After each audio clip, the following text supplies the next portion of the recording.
started these, I mean, well, usually we start them at 7:30. So I don't know why they would have thought 8 o'clock, and that's what we'd Because I see a lot of in the people. things. But you know, stuff happens. Isn't Kenneth in it? Is Kenneth here? Yes, he's here. Ken's Oh, here. he's here. Okay. Because I Yep. can't see everybody. I have to Yep, move. I think it's everybody except, Eleanor. Eleanor and Cindy are the two people not here. okay. All right, and now I believe, let me see. We are, okay, yes, we are live. We are live. Welcome. This is the Instant Shakespeare Company reading of A Much Ado About Nothing. Should we introduce the cast before we begin? Yes, let's introduce the cast, and we will take a 5-minute break after the close of Act 3. Okay, sounds good. Thank you. Hi, my name's Paul Sugarman. I'm the founder of Instant Shakespeare Company, and today we'll be reading Balthazar and Leonato, at least until our regularly scheduled Leonato may appear. And over to you, Mark. Hello, I am Mark Gehring. I'm playing Don, John, or Juan, the bastard. Okay, and Michael. I'm Michael Gardner. Can you hear me? Yes, we can. Okay, I'm Michael Gardner. You're in my thing right now. I'm going out. I'm going to join you as Baraccio, at least for the first scene outdoors. Okay. And you can hear me, so I've got my hard copy. I'll see you in a bit. Okay, great. And Jackie. Hi, I'm Jacqueline Margolis, and I'm playing Ursula and Verges. And Ken. Kenneth Wayne, I'm playing Don Pedro. And Kitty. I'm Kitty Chen. I'm playing initially Messenger, Antonio, and the town clerk. And then also I'm standing in for, who is it? Hero. Yeah, Hero. Hero. Okay. For a while. And Shelia. Hi, Shelia Spencer. I'm playing Margaret and also Dogberry. And Derek.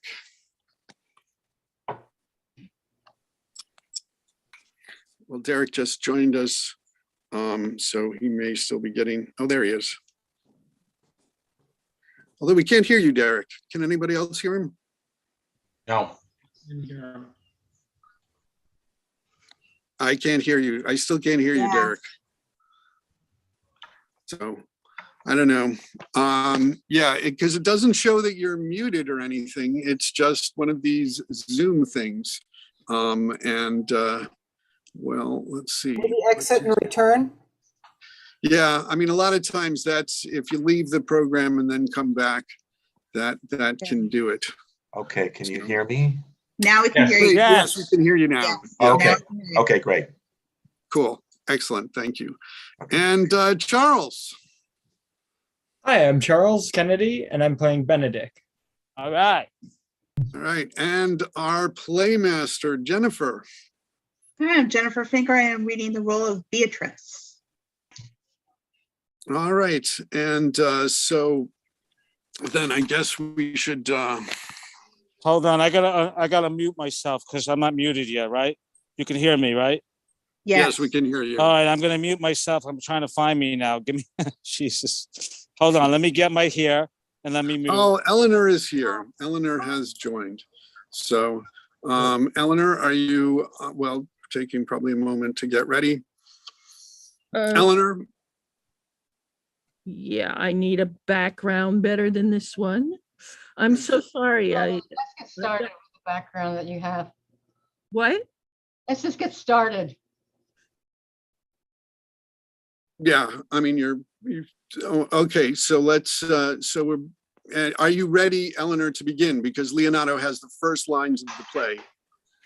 Let me just get my script up. Okay. All right. So So I guess we'll wait for that now that everyone has. Or do you want me to just start and then you can take over once you find your place in the script? No, I've found the script. Hold on. One moment and I will be ready. Okay, well, this is the Instant Shakespeare Company coming to you very live. Even though it's on Zoom, we're still sort of live and things happen. So have fun with the text. I mean, this is one of the great things about Zoom is that we can connect and share the text even while we're distant and in different places and with different backgrounds. And so thank you all for coming. And it's fun to do this. And are you ready, Eleanor? I am now ready. Okay, so Much Ado About Nothing, Actus Primus, Scena Prima. I learn in this letter that Don Peter of Aragon comes this night to Messina. He is very near by this. He was not 3 leagues off when I left him. How many gentlemen have you lost in this action? But few of any sort, and none of name. A victory is twice itself when the achiever brings home full numbers. I find here that Don Peter has bestowed much honor on a young Florentine called Claudio. Much deserved on his part, and equally remembered by Don Pedro. He hath borne himself beyond the promise of his age, doing in the figure of a lamb the feats of a lion. He hath indeed bettered expectation than you must expect of me to tell you how. He has an uncle here in Messina, will be very much glad of it. I have already delivered him letters, and there appears much joy in him, even so much that joy could not show itself modest enough without a badge of bitterness. Did he break out into tears? Great measure. A kind overflow of kindness. There are no faces truer than those that are so washed. How much better is it to weep at joy than to joy at weeping? Pray it. Is Signor Montanto returned from the wars or no? I know none of that name, lady. There is none such in the army of any sort. What is he that you ask for, niece?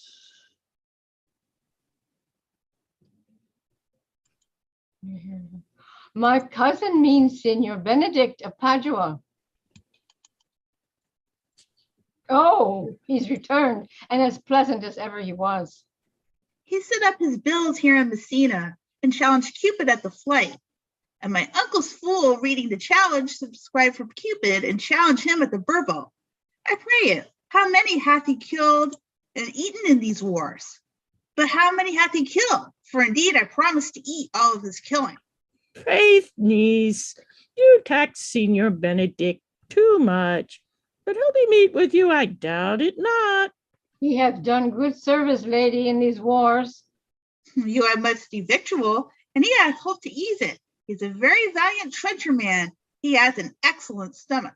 And a good soldier too, lady. And a good soldier to a lady. But what is he to a lord? A lord to a lord, a man to a man, stuffed with all honorable virtues. It is so indeed. He is no less than a stuffed man. But for the stuffing, well, we are all mortal. You must not, sir, mistake my niece. There's a kind of merry war betwixt Signor Benedict and her. They never meet, but there's a scrimmage of wit between them. Alas, he gets nothing by that. In our last conflict, 4 of his 5 wits went halting off, and now is the whole man governed with 1. So that if he have wit enough to keep himself warm, let him bear it for a difference between himself and his horse. For it is all the wealth that he hath left to be known a reasonable creature. Who is his companion now? He hath every month a new sworn brother. Is it possible? Very easily possible. He wears his faith, but is the fashion of his hat. It ever changes with the next block. I see, lady, the gentleman is not in your books. No, and he were, I would burn my study. But I pray you, who is his companion? Is there no young square now that will make a voyage with him to the devil? He is most in the company of the right noble Claudio. Oh, Lord, he will hang upon him like a disease. He is sooner caught than the pestilence, and the taker runs presently back. God help the noble Claudio if he has caught the Benedict. It will cost him £1,000 ere he be cured. I will hold friends with you, lady. Do, good friend. You'll ne'er run mad, niece. No, not till a hot January. Don Pedro is approached.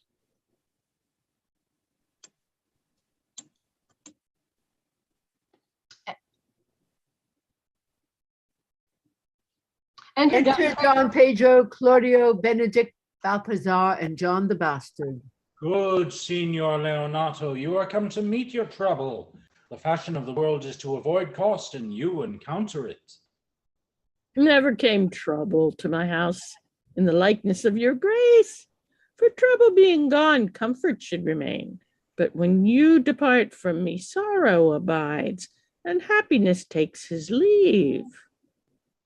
You embrace your charge too willingly. I think this is your daughter. Her mother hath many times told me so. You in doubt that you asked her? Signor Benedict, no, for then were you a child. You have it full, Benedict. We may guess by this what you are, being a man. Truly the lady fathers herself. Be happy, lady, for you are like an honorable father. If Signor Leonato be her father, she would not have his head on her shoulders for all Messina, as like him as she is. I wonder that you will still be talking, Signor Benedict. Nobody marks you. What, my dear Lady Disdain, are you yet living? Is it possible Disdain should die while she has this food to feed it, as Signor Benedict? Courtesy itself must convert to disdain if you come in her presence. And then is courtesy a turncoat. But it is certain I am loved of all ladies, only you excepted.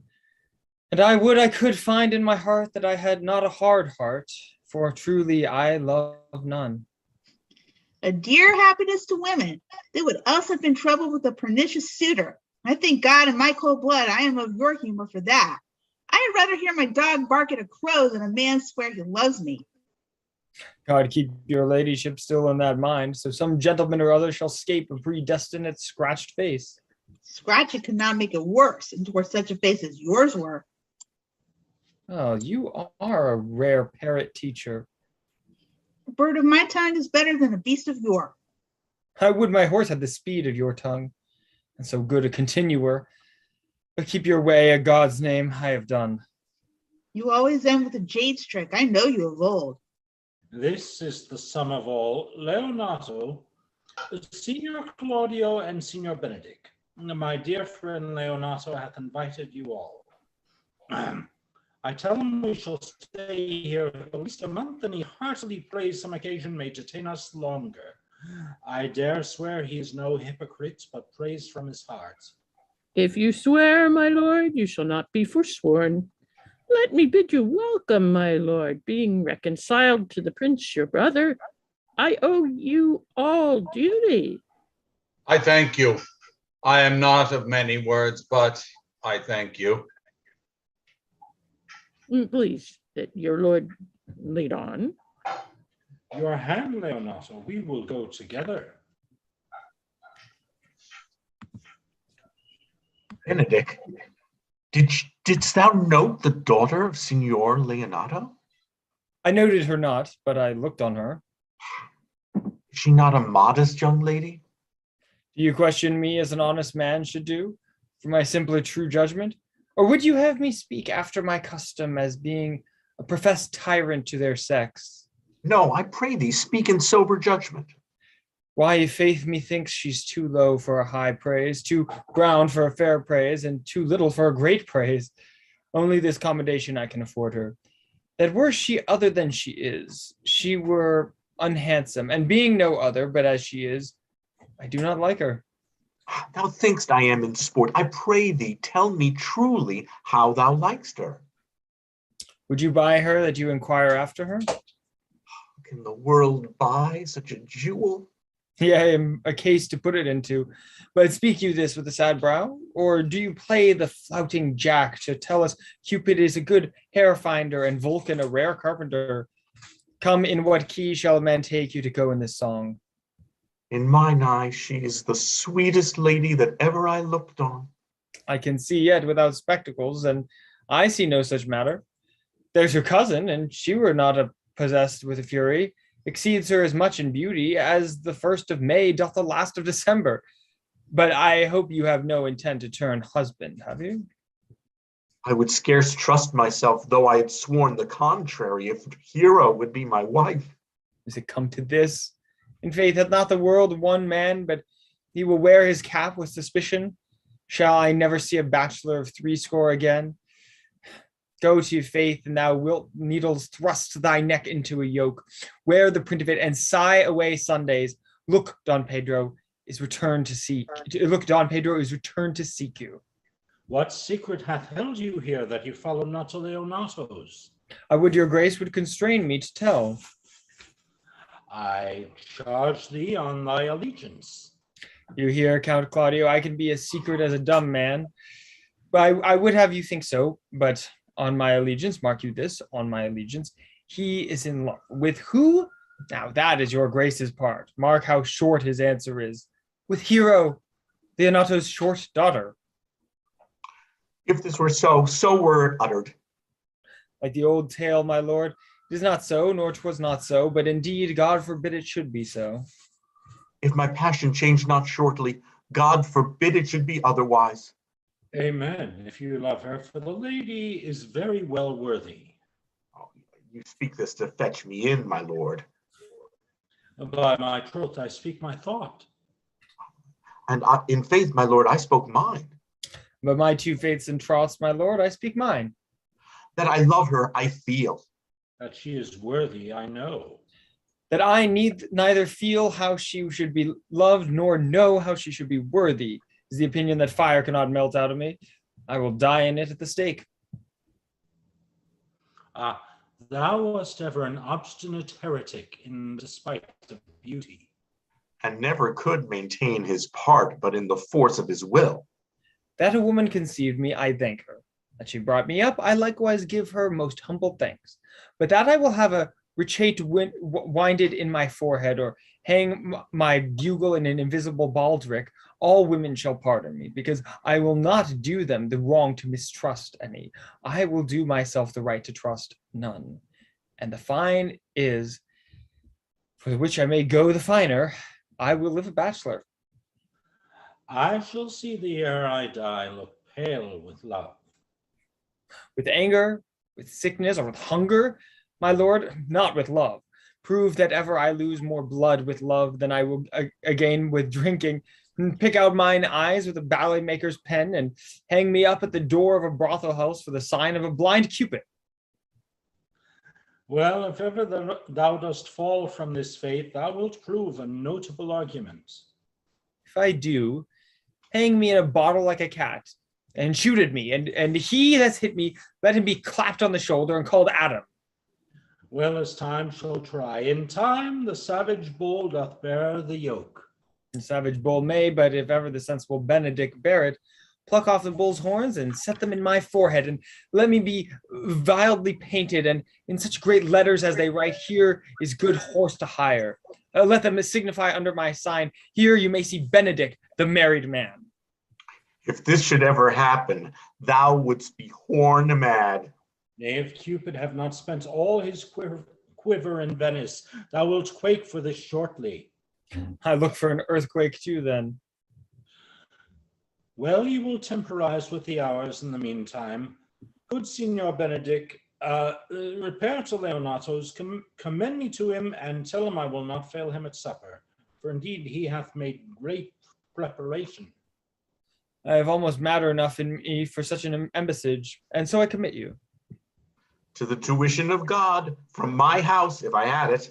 The 6th of July, your loving friend Benedict. Nay, mock not, the body of your discourse is sometimes guarded with fragments, and the guards are but slightly basted on neither, ere you flout old ends any further. Examine your conscience, and so I leave you. My liege, your highness may now do me good. My love is thine to teach. Teach it but how, and thou shalt see how apt it is to learn any hard lesson that may do thee good. Hath Leonato any son, my lord? No child but Hero, she's his only heir. Dost thou affect her, Claudio? Oh, my lord, when you went onward in this ended action, I looked upon her with a soldier's eye that liked, but had a rougher task in hand than to drive liking to the name of love. But now I am returned, and that war thoughts have left their places vacant. In their rooms come thronging soft and delicate desires, all prompting me how fair young Hero is, saying I liked her ere I went to wars. Thou art to be like a lover presently, and tire the hearer with a book of words. If thou dost love fair Hero, cherish it, and I will break with her. Was it not to this end that thou beginnest to twist so fine a story? How sweetly do you minister to love that knows love's grief by his complexion. But lest my liking might too sudden seem, I would have salved it in a longer treatise. What need a bridge much broader than the flood? The fairest grants is the necessity. Look what will serve is fit. 'Tis once thou lovest, and I will fit thee with a remedy.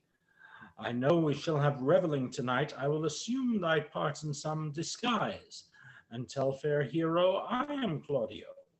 And in her bosom I'll unclasp my heart, and take her hearing prisoner with the force and strong encounter of my amorous tale. Then after to her father will I break, and the conclusion is she shall be thine. In practice, let us put it presently.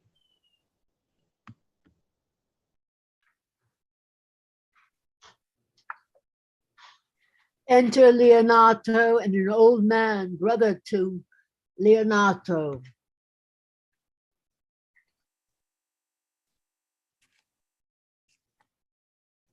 My brother? Brother? How now, brother? Where is my cousin, your son? Hath he provided this music? He is very busy about it, but brother, I can tell you news that you yet dreamt not of. Are they good? As the events stamp them, but they have a good cover. They show well outward. The prince and Count Claudio walking in a thick pleated alley in my orchard were thus overheard by a man of mine. The prince discovered to Claudio that he loved my niece, your daughter, and meant to acknowledge it this night in a dance. And if he found her accordance, he meant to take the present time by the top and instantly break with you of it. Hath the fellow any wit that told you this? A good sharp fellow. I will send for him and question him yourself. No. We will hold it as a dream till it appear itself. But I will acquaint my daughter with all, that she may be the better prepared for an answer, if peradventure this be true. Go you and tell her of it. Cousins, you know what you have to do. Oh, I cry you mercy, friend. Go you with me, and I will use your skill. Good cousin, have a care this busy time.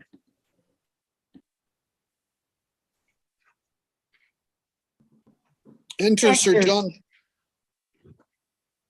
Okay.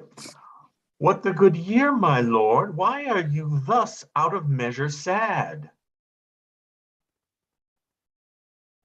There is no measure in the occasion that breeds. Therefore, the sadness is without limit. You should hear reason. And when I have heard it, what blessing bringeth it? Well, if not a present remedy, yet a patient sufferance. I wonder that thou, being as thou sayest thou art, born under Saturn, goest about to apply a moral medicine to a mortifying mischief. I cannot hide what I am. I must be sad when I have cause, and smile at no man's jests. Eat when I have stomach, and wait for no man's leisure. Sleep when I am drowsy, and tend on no man's business.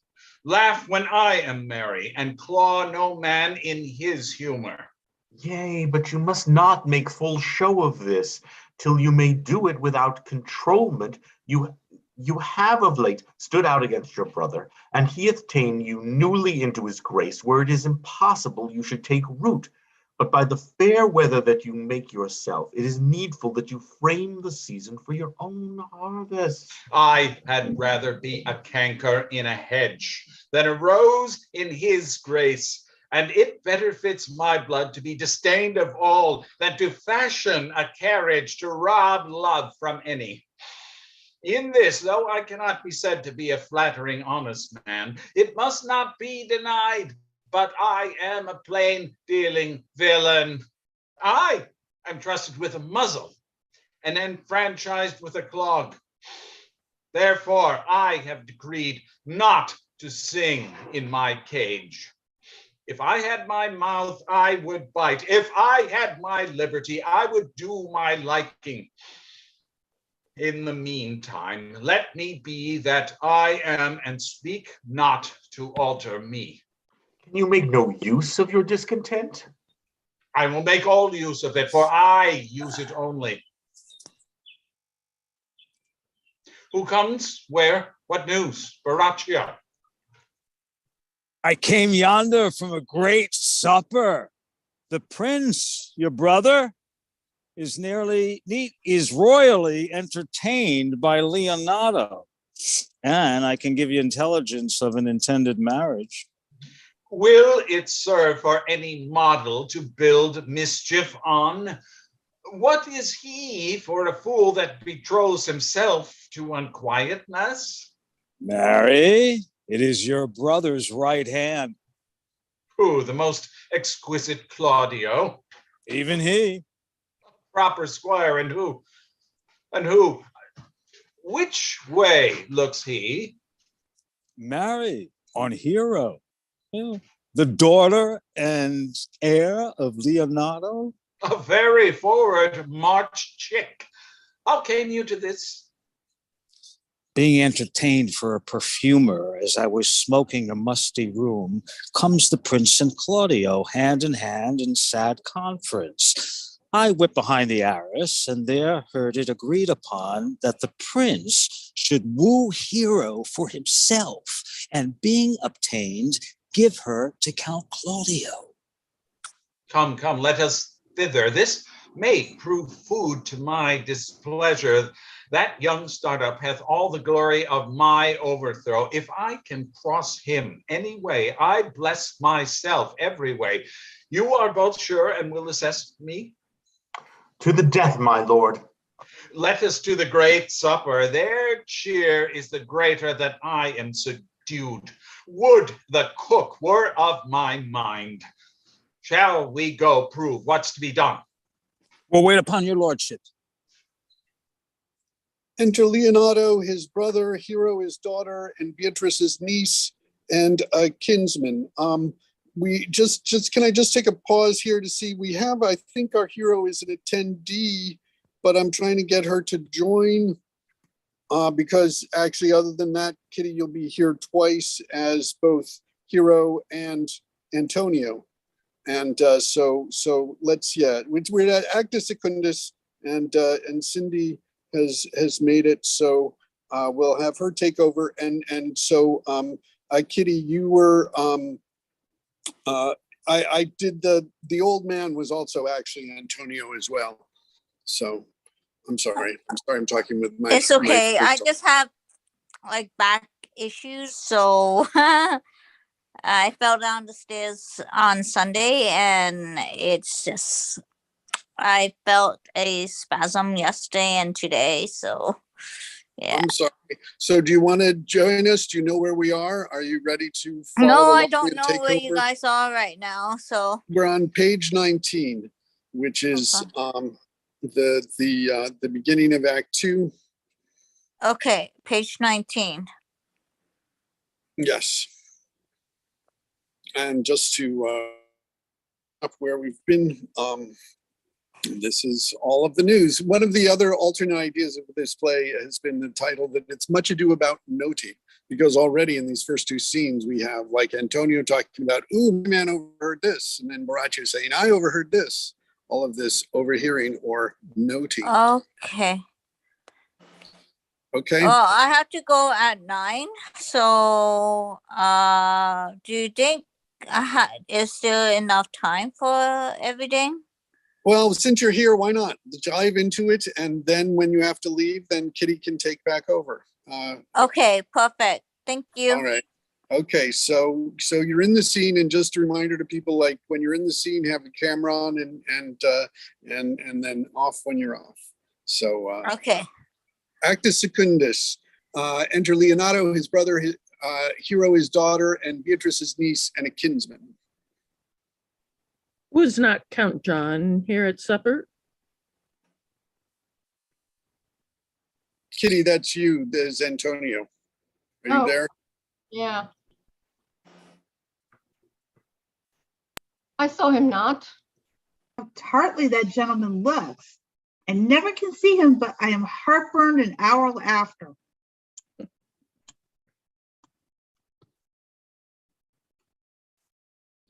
Sorry. So he's a very melancholy disposition. We're an excellent man that were made just in the midway between him and Benedict. The one is too like an image and says nothing, and the other too like my lady's oldest son, evermore tattling. Then half Signor Benedict's tongue in Count John's mouth, and half Count John's melancholy in Signor Benedict's face. With a good leg and a good foot, uncle, money enough in his purse, such a man will win any woman in the world if he could get her goodwill. By that my troth, niece, that wilt never get thee a husband if thou be so shrewd of thy tongue. In faith, she's too cursed. Too cursed is more than cursed. I shall lessen God's sending that way. For it is said, God sends a cursed cow short horns, but to a cow too cursed, he sends none. So by being too cursed, God will send you no horns. Just if you send me no husband, for the which blessing I am at him upon my knees every morning and evening. Lord, I could not endure a husband with a beard on his face. I'd rather lie in the woman. You may light upon a husband that hath no beard. What shall I do with him? Dress him in my apparel and make him my waiting gentlewoman? He that hath a beard is more than a youth, and he that hath no beard is less than a man. And he that is more than a youth is not for me, and he that is less than a man, I am not for him. Therefore, I will even take 6pence in earnest of the buried and leave his hates into hell. Well, then go you into hell. No, but to the gate. And there will the devil meet me like an old cuckoo with horns on his head and say, get you to heaven, Beatrice, get you to heaven. Here's no place for you maids. So deliver up my 8s and away to St. Peter for the heavens. He shows me where the bachelors sit, and there live we as merry as the days long. Well, niece, I trust you will be ruled by your father. Yes, faith, it is my cousin's duty to make courtesy and say, as it please you. But yet for all that, cousin, let him be a handsome fellow, or else make an other courtesy and say, father, as it please me. Well, niece, I hope to see you one day fitted with a husband. Not till God make men of some other metal than earth. Would it not grieve a woman to be overmastered with a piece of valiant dust? To make account of her life to a clod of wayward moral? No, uncle, I'll none. Adam's sons are my brethren, and truly I hold it a sin to match my kindred. Daughter, remember what I told you. If the prince doth solicit you in that kind, you know your answer. The fault will be in the music, cousin, if you be not wooed in good time. If the prince be too important, tell him there is measure in everything, and so dance out the answer.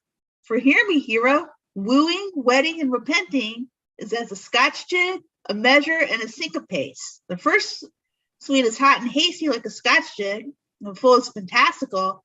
The wedding mannerly modest, as a measure full of state and entreaty. And then comes repentance, and with his bad legs falls into the syncopace faster and faster until he sinks into his grave. Cousin, you apprehend passing shrewdly. I have a good eye, uncle. I can see a church by daylight. The revelers are entering, brother. Make good room.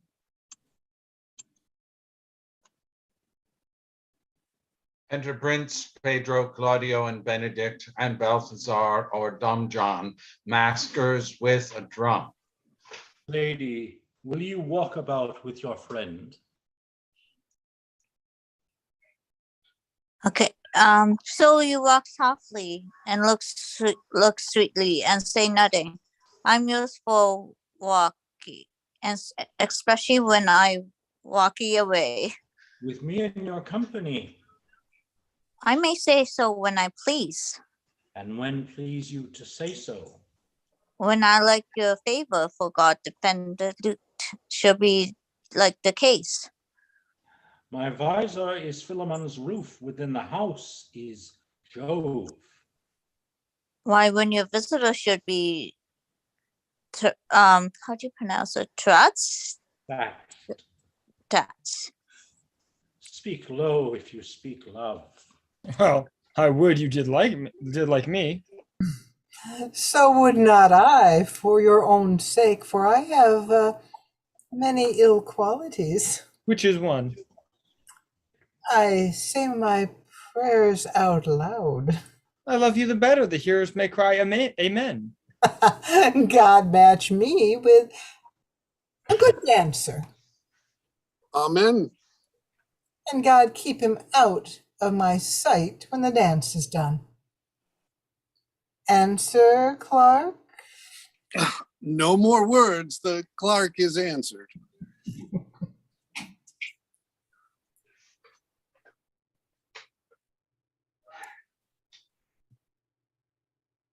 You well enough. You are Senor Antonio.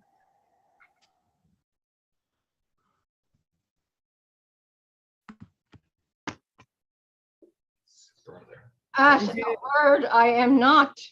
I know you by the wagging of your head. To tell you the truth, I counterfeit him. You could never do him so ill well unless you were the very man. Here's my dry hand up and down. You are he, you are he. At a word, I am not. Oh, come. Do you think I do not know you by your excellent wit? Can virtue hide itself? Go to. Mum, you are he. Graces will appear, and there's an end. Will you not tell me who told you so?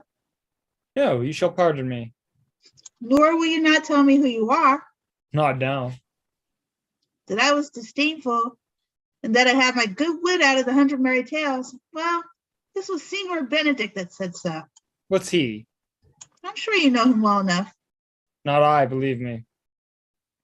Did he never make you laugh? I pray you, what is he? Well, he is a prince's jester, a very dull fool.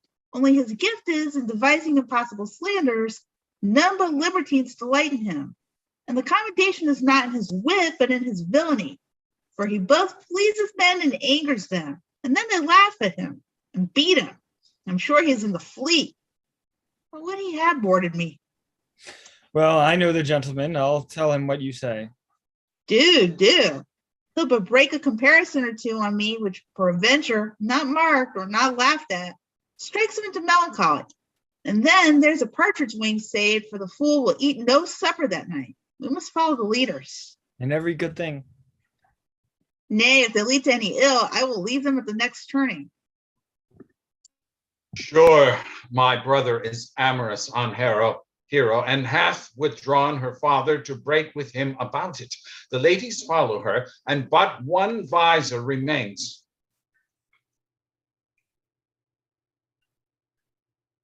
Yeah. And that is Claudio. I know him by his bearing. Are you not, Signor Benedict? You know me well. I am he. Signor, you are very near my brother in his love. He is enamored on Hero. I pray you dissuade him from her. She is no equal for his birth. You may do the part of an honest man in it. How knows you he loves her? I heard him swear his affection. So did I too. And he swore he would marry her tonight. Come, let us to the banquet. Thus answer I in the name of Benedick, but hear all these ill news with the ears of Claudio. 'Tis certain so, the prince woos for himself. Friendship is constant in all other things, save in the office and affairs of love. Therefore, all hearts in love use their own tongues. Let every eye negotiate for itself and trust no agent. For beauty is a witch, against whose charms faith melteth into blood. This is an accident of hourly proof, which I mistrusted not. Farewell then, hero. Count Claudio, Yea, the same. come, will you go with me? Whither?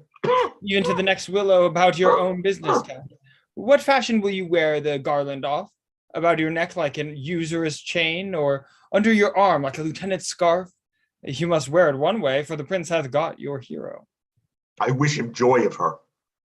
Why, that's spoken like an honest drovier, so I sell bullocks, but did you think the prince would have served you this? I pray you leave me. Oh, now you strike like the blind man. 'Twas the boy that stole your meat, and you'll beat the post. If it will not be, I'll leave you. Alas, poor hurt fowl. Now will he creep into the sedges. But that my lady Beatrice should know me, and not know me. The prince's fool. Ha! Ha! And maybe I go under that title because I am merry. Yea, but so I am apt to do myself wrong. I am not so reputed. It is the base, though bitter disposition of Beatrice that puts the world into her person and so gives me out. Well, I'll be revenged as I may. Now, Signor, where's the Count? Did you see him? Troth, my lord, I have played the part of Lady Fame. I found him here as melancholy as a lodge in a warren. I told him, and I think told him true, that your grace had got the will of his young lady, and I offered him my company to a willow tree, either to make him a garland as being forsaken, or to bind him a rod as being worthy to be whipped. To be whipped? What's his fault? The flat transgression of a schoolboy who, being overjoyed with finding a bird's nest, shows it in his companion, and he steals it. Wilt thou make a trust a transgression? The transgression is in the stealer. Yet it had not been amiss the rod I had been made, and the garland too, for the garland he might have worn himself, and the rod he might have bestowed on you, who, as I take it, have stolen his bird's nest. I will but teach them to sing and restore them to the owner. If their singing answer your saying, by my faith, if you say honestly. The Lady Beatrice hath a quarrel to you. The gentleman that danced with her told her she is much wronged by you. Oh, she misused me past the endurance of a block, an oak, but with one green leaf on it. Would have answered her. My very visor began to assume life and scold with her. She told me, not thinking I had been myself, that I was the prince's jester, and that I was duller than a great thaw, huddling jest upon jest with such impossible conveyance upon me, that I stood like a man at a mark with a whole army shooting at me. She speaks poniards, and every word stabs. If her breath were as terrible as terminations, there were no living near her. She would infect to the North Star. I would not marry her, though she were endowed with all that Adam had left before he transgressed. She would have made Hercules have turned spit, yea, and have cleft his club to make the fire too. Come, talk not of her. You shall find her in the infernal, ate in good apparel. I would to God some scholar would conjure her, for certainly while she is here, a man may live as quiet in hell as in a sanctuary, and people sin upon purpose, because they would go thither. So indeed all disquiet, horror, and perturbation follows her. Look, here she comes. Your grace command me any service to the world's end.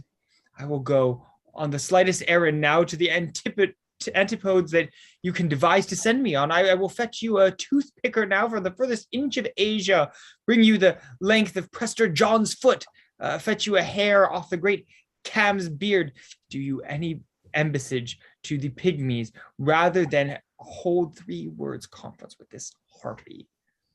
You have no employment for me? None, but to desire your good company. God, sir, here's a dish I love not. I cannot endure this lady tongue. Come, lady, come. You have lost the heart of Signor Benedict. Indeed, my lord, he lent it me a while, and I gave him use for it. A double heart for a single one. Married once before he wanted of me with false dice, therefore your grace may well say I have lost it. You have put him down, lady. You have put him down. So I would not he should do me, my lord, but lest I should prove the mother of fools. I brought Count Claudio, who you sent me to see. Why, how now, Count? Wherefore are you sad? Not sad, my lord. How then, sick? Neither, my lord. The count is neither sad, nor sick, nor merry, nor well. But civil, Count, civil as an orange, and something of a jealous complexion. If faith, lady, I think your blazon to be true. Though I'll be sworn if he be so, his conceit is false. Here, Claudio, I have wooed in thy name, and fair hero is one. I have broke with her father, and his good will obtained. Name the day of marriage, and God give thee joy. Count, take of me my daughter, and with her my fortunes. His grace hath made the match, and all grace say amen to it. Speak, Count, 'tis your cue.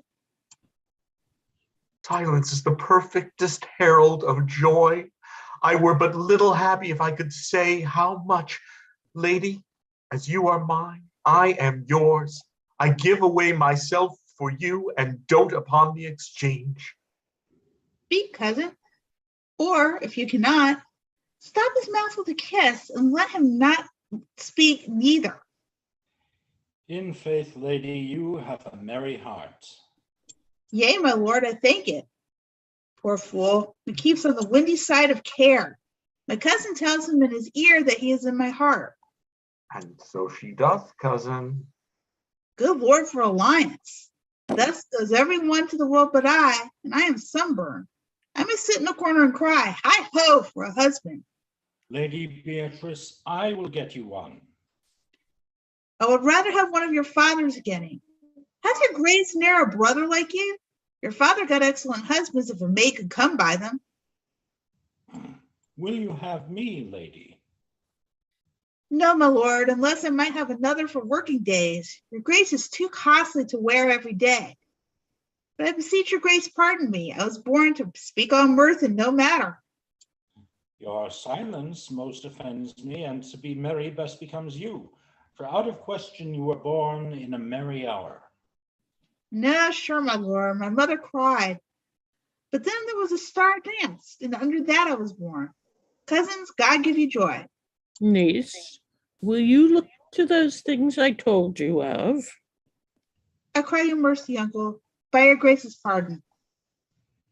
By my troth, the pleasant spirited lady. There's little of the melancholy element in her, my lord. She's never sad but when she sleeps, and not ever sad then. For I've heard my daughters say she hath often dreamt of unhappiness and waked herself with laughing. She cannot endure to hear tell of a husband. Oh, by no means. She mocks all her wooers out of suit. She were an excellent wife for Benedict. Ha! Oh, Lord, my lord. If they were but a week married, they would talk themselves mad. Count Claudio, when mean you to go to church? Tomorrow, my lord. Time goes on crutches till love have all his rights.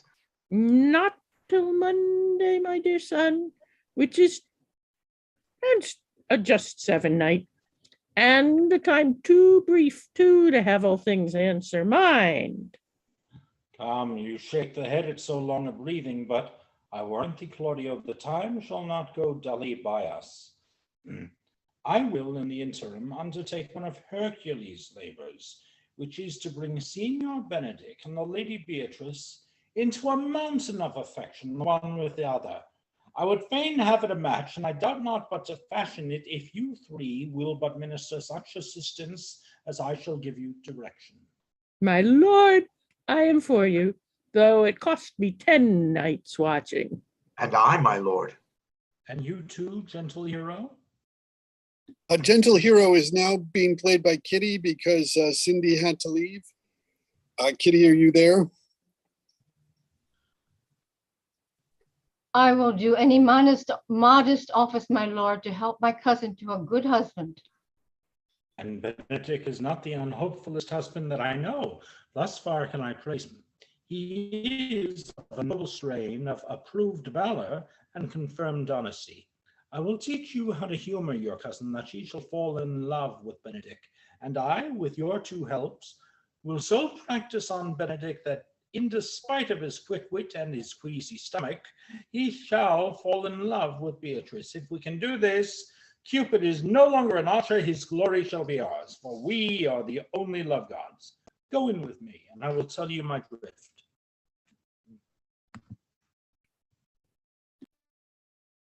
It is so. The Count Claudio shall marry the daughter of Leonato. Yeah, my lord, but I can cross it. Any bar, any cross, any impediment will be medicinable to me. I am sick in displeasure to him, and whatsoever comes athwart his affection ranges evenly with mine. How canst thou cross this marriage? Not honestly, my lord, but so covertly that no dishonesty shall appear in me. Show me briefly how. I think I told your lordship a year since how much I'm in the favor of Margaret, the waiting gentlewoman to hero. I remember. All right, well, I can, at any unseasonable instant of the night, appoint her to look out at her lady chamber's window. What life is in that to be the death of this marriage? The poison of that lies in you to temper. Go you to the prince, your brother. Spare not to tell him that he has wronged his honor in marrying the renowned Claudio, whose estimation do you mightily hold up to a contaminated stale, such as the one is Hero. What proof shall I make of that? Proof enough to misuse the prince, to vex Claudio, to undo Hero, and to kill Leonato. Look you for any other issue? Only to despite them, I will endeavor anything. Go, then. Find me a meet hour to draw on Pedro and the Count Claudio alone. Tell them that you know that Hero loves me, and tend a kind of zeal both to the prince and Claudio, as in a love of your brother's honor who has made this match, and his friend's reputation who is thus like to be cozened with the semblance of a maid that you have discovered thus. They will scarcely believe this without trial, or for the instances which shall bear no less likelihood than to see me at her chamber window, hear me call Margaret Hero, hear Margaret term me Claudio, and bring them to see this the very night before the intended wedding. In the meantime, I will so fashion the matter that Hero shall be absent, and there shall appear such seeming truths of Hero's disloyalty that jealousy shall be called assurance, and all the preparations overthrown. Grow this to what adverse issue it can, I will put it into practice. Be cunning in the working this, and thy fee is 1,000 ducats. Be thou constant in the accusation, and my cunning shall not shame me. I will presently go learn their day of marriage. Boy.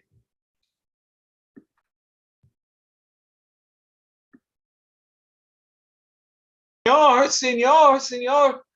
In my chamber window lies a book. Bring it hither to me in the orchard. I am here already, sir.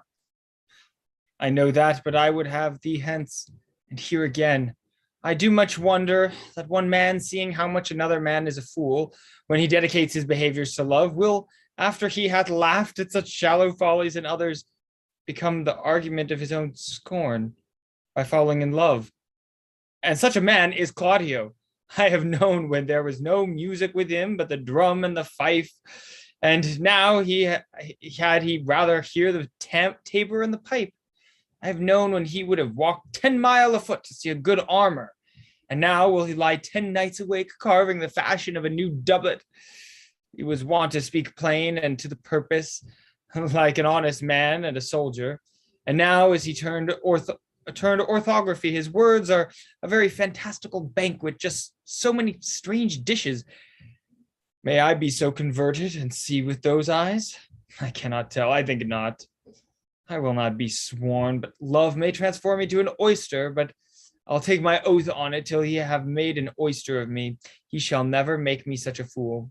One woman is fair, yet I am well. Another is wise, yet I am well. Another virtuous, yet I am well. But till all graces be in one woman shall not come in my grace. Rich she shall be, that's certain. Wise, or I'll none. Virtuous, or I'll never cheapen her. Fair, or I'll never look on her. Mild, or come not near me. Noble, or not for an angel of good discourse. An excellent musician, and her hair shall be of what color it please God. The prince and Monsieur Love, I will hide me in the arbor. Come, shall we hear this music?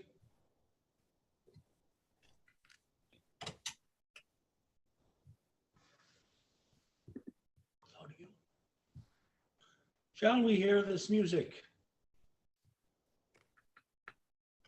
Where is Claudio? Claudio. Well, is Claudio here?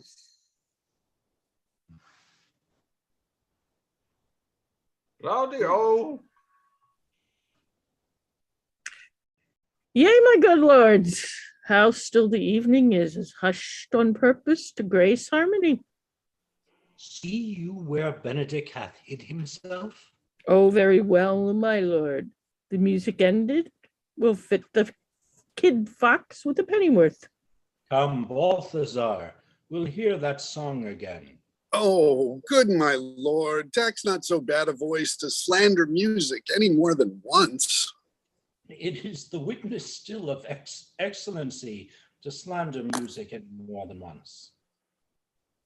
Still of excellency to put a strange face on his own perfection. I pray thee sing and let me woo no more.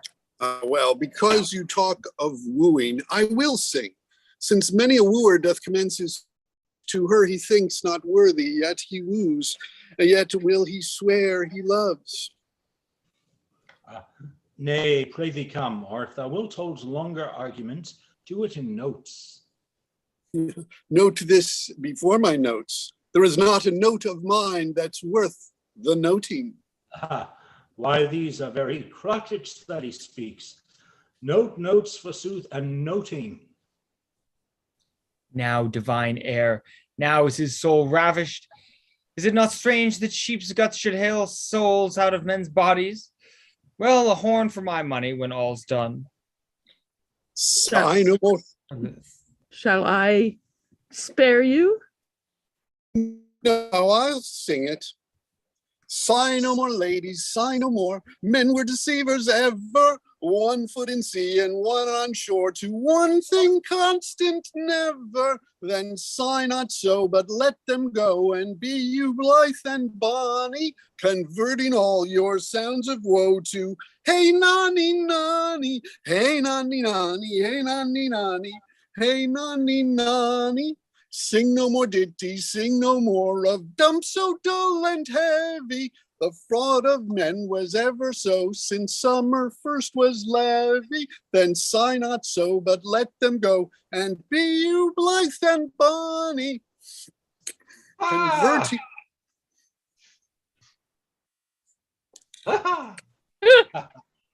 Well, I might troth a good song. And an ill singer, my lord. No faith. Thou singest well enough for a shift. And been a dog that should have howled thus, they would have hanged him. And I pray God his bad voice bode no mischief. I had as life have heard the night raven, come what plague could have come after it. Yea, marry, dost thou hear, Balthazar? I pray thee, get us some excellent music. For tomorrow night we would have it at the Lady Hero's chamber window. The best I can, my lord. Do so farewell. Come hither, Leonato. What was it you told me of today, that your niece Beatrice was in love with Signor Benedict? Stalk on, the fowl sits. I did never think that lady would have loved any man. No, nor I neither. But most wonderful that she should so dote on Signor Benedict, whom she hath in all outward behaviors seemed ever to abhor. Is it possible? Sits the wind in that corner? By my troth, my lord, I cannot tell what to think of it, but that she loves him with an enraged affection. It is past the infinite of thought. Maybe she doth but counterfeit.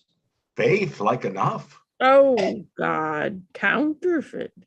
There was never counterfeit of passion came so near the life of passion as she discovers it.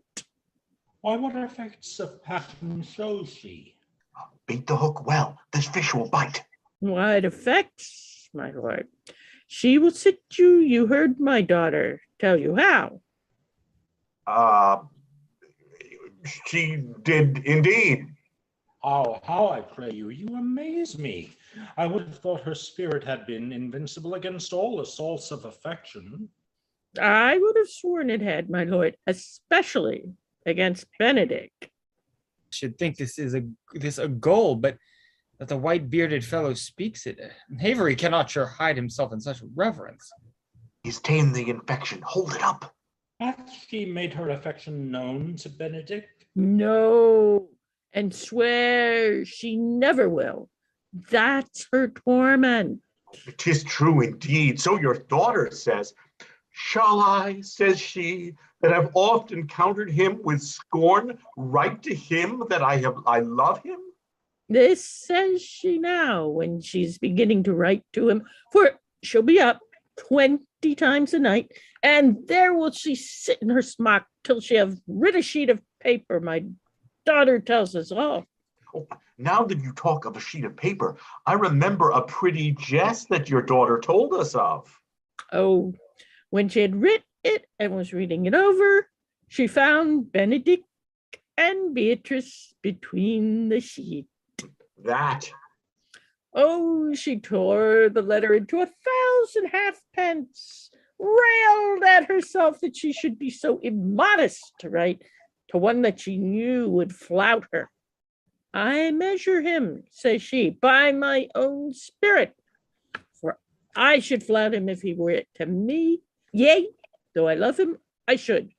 Then down upon her knees she falls, weeps, sobs, beats her heart, tears her hair, prays, curses. Oh, sweet Benedict, God, give me patience. She doth indeed. My daughter says so. And the ecstasy hath so much overborne her that my daughter is sometime afeard she will do a desperate outrage to herself. It is very true. It were good that Benedict knew of it by some mother, if she will not discover it. To what end? He would but make sport of it and torment the poor lady worse. And he should, it were known to hang him. She's an excellent sweet lady, and out of all suspicion, she is virtuous. And she's exceeding wise. In everything but in loving Benedict. Oh, my lord, wisdom and blood combating in so tender a body, we have 10 proofs to 1 that blood hath the victory. I am sorry for her, as I have just cause, being her uncle and her guardian. I would she had bestowed this dotage on me. I would have daffed all other respects and made her half myself. I pray you tell Benedict of it, and hear what he will say. Were it good, think you? Hero thinks surely she will die, for she says she will die if he love her not, and she will die ere she make her love known, and she will die if he woo her, rather than she will bate one breath of her accustomed crossness. She doth well. If she should make tender of her love, 'tis very possible he'll scorn it, for the man, as you know all, hath a contemptible spirit. He is a very proper man. He hath indeed a good outward happiness. For God, and in my mind very wise. He doth indeed show some sparks that are like wit. And I take him to be valiant. As Hector, I assure you. And in the managing of quarrels, you may see he is wise, for either he avoids them with great discretion or undertakes them with a Christian-like fear. If he do fear God, he must necessarily keep peace. If he break the peace, he ought to enter into a quarrel with fear and trembling. And so will he do, for the man doth fear God, howsoever it seems not in him. By some large jests he will make. Well, I am sorry for your niece. Shall we go see Benedick and tell him of her love? Oh, never tell him, my lord. Let her wear it out with good counsel. Nay, that's impossible. She may wear her heart out first. Well, we will hear further of it by your daughter. Let it cool the while. I love Benedick well, and I could wish he would modestly examine himself to see how much he is unworthy to have so good a lady. My lord, will you walk? Dinner is ready. If he do not dote on her upon this, I will never trust my expectation. Let there be the same net spread for her, and that must your daughter and her gentlewoman carry. The sport will be when they hold one an opinion of another's dotage, and no such matter. That's the scene that I would see, which will be merely a dumb show. Let us send her to call him into dinner. This can be no trick. The conference was sadly born. They have the truth of this from Hero. They seem to pity the lady. It seems her affections have the full bent. Love me? Why, it must be requited. I hear how I am censured. They say I will bear myself proudly if I perceive the love come from her. They say, too, that she will rather die than give any sign of affection. I did never think to marry. I must not seem proud. Happy are they that hear their detractions and can put them to mending. They say the lady's fair, 'tis the truth, I can bear them witness. And virtuous, 'tis so, I cannot reprove it. And wise, but for loving me, by my troth, it is no addition to her wit, nor no great argument of her folly, for I will be horribly in love with her. I may chance have some odd quirks and remnants of wit broken on me, because I have railed so long against marriage. But doth not the appetite alter? A man loves the meat in his youth that he cannot endure in his age. Shall quips and sentences and these paper bullets of the brain awe a man from the career of his humor? No, the world must be peopled. When I said I would die a bachelor, I did not think I should live till I were married. Oh, here comes Beatrice. By this day, she's a fair lady. I do spy some marks of love in her. Against my will, I am sent to bid you come into dinner. Fair Beatrice, I thank you for your pains. I took no more pains for those things than you took pains to thank me. If it had been painful, I would not have come. You take pleasure then in the message. Yeah, just so much as you may take upon a knife's point and choke a dog withal. You have no stomach, senor. Very well. Against my will, I am sent to bid you come into dinner. There's a double meaning in that. I took no more pains for those thanks than you took pains to thank me. That's as much as to say any pains that I take for you is as easy as thanks. If I do not pity of her, I am villain. If I do not love her, I am a Jew. I will go get her picture.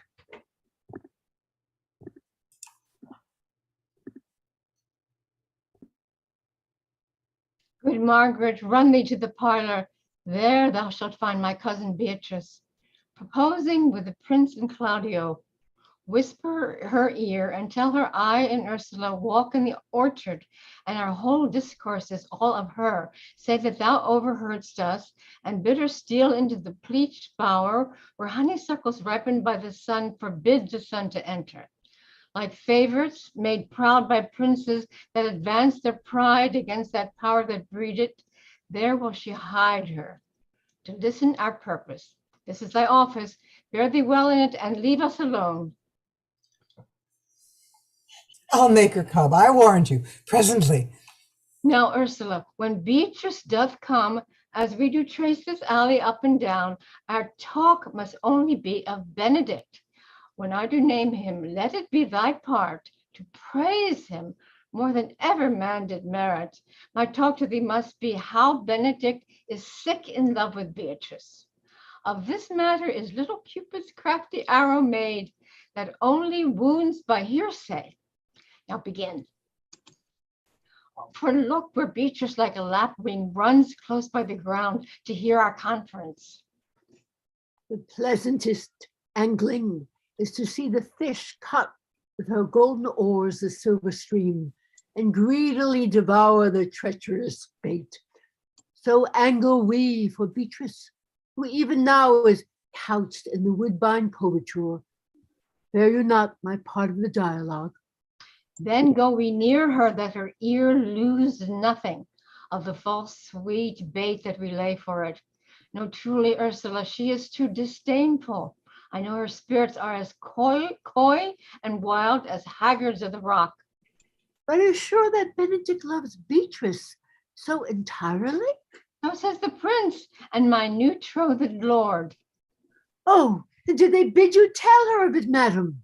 They did entreat me to acquaint her of it, but I persuaded them, if they loved Benedict, to wish him wrestle with affection and never to let Beatrice know of it. Why did you so? Does not the gentleman deserve as full, as fortunate a bed as ever Beatrice shall couch upon? Oh, God of love, I know he doth deserve as much as may be yielded to a man, but nature never framed a woman's heart of prouder stuff than that of Beatrice. Disdain and scorn ride sparkling in her eyes, misprizing what they look on, and her wit values itself so highly that to her, no matter else, all matter else seems weak. She cannot love, nor take no shape nor project of affection. She is so self-endeared. Sure, I think so. And therefore, certainly, it were not good she knew his love, lest she make sport of it. Why, you speak truth. I never yet saw a man how wise, how noble, young, how fair, rarely featured. But she would spell him backward. If fair-faced, she would swear the gentleman should be her sister. If black, why nature drawing of an antique made a foul blot. If tall, a launce ill-headed. If low, an agate very wildly cut. If speaking, why a vein blown with all winds. If silent, why a block moved with none. Oh, so turns she every man the wrong side out, and never gives to truth and virtue that which simpleness and merit purchaseth. Sure, such carping is not commendable. No, not to be so odd and from all fashions as Beatrice is, cannot be commendable. But who dares tell her so? If I should speak, she would mock me into air. Oh, she would laugh me out of myself, press me to death with wit. Therefore let Benedict, like covered fire, consume away in sighs, waste inwardly. It were a better death to die with mocks, which is as bad as die with tickling. Yet tell her of it. Hear what she will say. No, rather I will go to Benedict and counsel him to fight against his passion. And truly I'll devise some honest slanders to stain my cousin with. One doth not know how much an ill word may empoison liking. Oh, do not do your cousin such a wrong. She cannot be so much without true judgment, having so swift and excellent a wit as she is prideful to have, as to refuse so rare a gentleman And Signor Benedict. He is the only man of Italy, always accepted my dear Claudio. I pray you be not angry with me, madam, speaking my fancy. Signor Benedict, for shape, for bearing, argument, and valor, goes foremost in rapport through Italy. Indeed, he hath an excellent good name. Oh, his excellence did earn it ere he had it. Oh, when are you married, madam? Why, every day, tomorrow. Come, go in, I'll show thee some attires, and have thy counsel, which is the best to furnish me tomorrow. She's taken, I warrant you. We have caught her, madam. If it proves so, then loving goes by haps.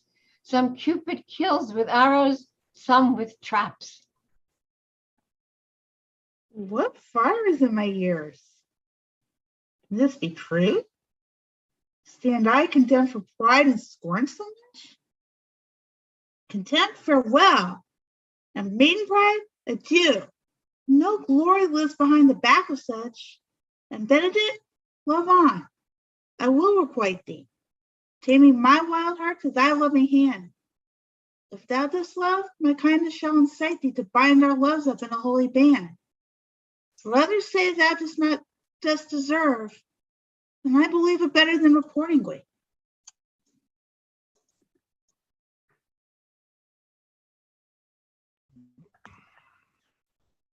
I do but stay till your marriage be consummate, and then go I toward Aragon. I'll bring you thither, my lord, if you'll vouchsafe me. Nay, that will be as great a soil in the new gloss of your marriage as to show a child his new coat and forbid him to wear it. I will only be bold with Benedict for his company, for from the crown of his head to the sole of his foot he is all mirth. He hath twice or thrice cut Cupid's bowstring, and the little hangman dare not shoot at him. He hath a heart as sound as a bell, and his tongue is the clapper. For what his heart thinks, his tongue speaks. Gallants, I am not as I have been. So say I, methinks you are sadder. I hope he is in love. Hang him, truant. There's no true drop of blood in him to be truly touched with love. If he be sad, he wants money. I have a toothache. Draw it. Hang it. You must hang it first and draw it afterwards. What sigh for the toothache? Where is but a humor or a worm? Well, everyone cannot master a grief, but he that has it. Yet say I, he is in love. There is no appearance of fancy in him, unless it be a fancy that he hath to strange disguises, as to be a Dutchman today, a Frenchman tomorrow. Unless he have a fancy to this foolery, as it appears he hath, he is no fool for fancy, as he would have it to appear he is. If he not be in love with some woman, there is no believing old signs. He brushes his hat a mornings. What should that bode? Hath any man seen him at the barber's? No, but the barber's man hath been seen with him, and the old ornament of his cheek hath already stuffed tennis balls. Indeed, he looks younger than he did, by the loss of a beard. Nay, he rubs himself with civet. Can you smell him out by that? That's as much as to say the sweet youth's in love. The greatest note of it is his melancholy. And when was he wont to wash his face? Yea, or to paint himself, for the which I hear what they say of him. Nay, but his jesting spirit, which is now crept into a lute string and now governed by stops. Indeed, that tells a heavy tale for him. Conclude he is in love. Nay, but I know who loves him. That would I know too. I warrant one that knows him not. Yes, and his ill conditions, and in despite of all, dies for him. She shall be buried with her face upwards. Yet is this no charm for the toothache? Old Signor, walk aside with me.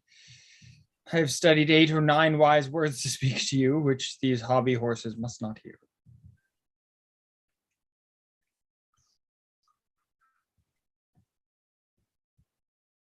She shall be buried with her face upwards. I went blank for a while. Yet is this no charm for the toothache, old senor? Walk aside with me. I have studied 8 or 9 wise words to speak to you, which these hobby horses must not hear. For my life, to break with him about Beatrice. 'Tis even so. Hero and Margaret have by this played their parts with Beatrice, and then the two bears will not bite one another when they meet. My lord and brother, God save you. Good end, brother. If your leisure served, I would speak with you, In private. if it please you. Yet Count Claudio may hear, for what I would speak of concerns him. What's the matter? Means your lordship to be married tomorrow? He does. I know not that when he knows what I know. Well, if there be any impediment, I pray you discover it. You may think I love you not. Let that appear hereafter. And aim better at me, by that I now will manifest. For my brother, I think he holds you well and in dearness of heart, hath hoped to effect your ensuing marriage. Surely suit ill spent and labor ill bestowed. Why, what's the matter? I came hither to tell you, and circumstances shorten, for she hath been too long a talking of. The lady is disloyal. Who? Hero? Even she, Leonato's hero, your hero, every man's hero. Disloyal? The word is too good to paint out her wickedness. I could say she were worse. Think you of a worse title, and I will fit her to it. Wonder not till further warrant, but go but with me tonight. You shall see her chamber window entered, even the night before her wedding day. If you love her, then tomorrow wed her, but it would better fit your honor to change your mind. May this be so? I will not think it. If you dare not trust that you see, confess not that you know. If you will follow me, I will show you enough. And when you have seen more and heard more, proceed accordingly. If I see anything tonight, why I should not marry her tomorrow in the congregation, where I should wed, there will I shame her. And as I would for thee to obtain her, I will join with thee to disgrace her. I will disparage her no farther till you are my witnesses. Bear it coldly, but till night, and let the issue show itself. Oh, day untowardly turned. Oh, mistress, strangely thwarting. Oh, plague right well prevented. So will you say when you have seen the sequel.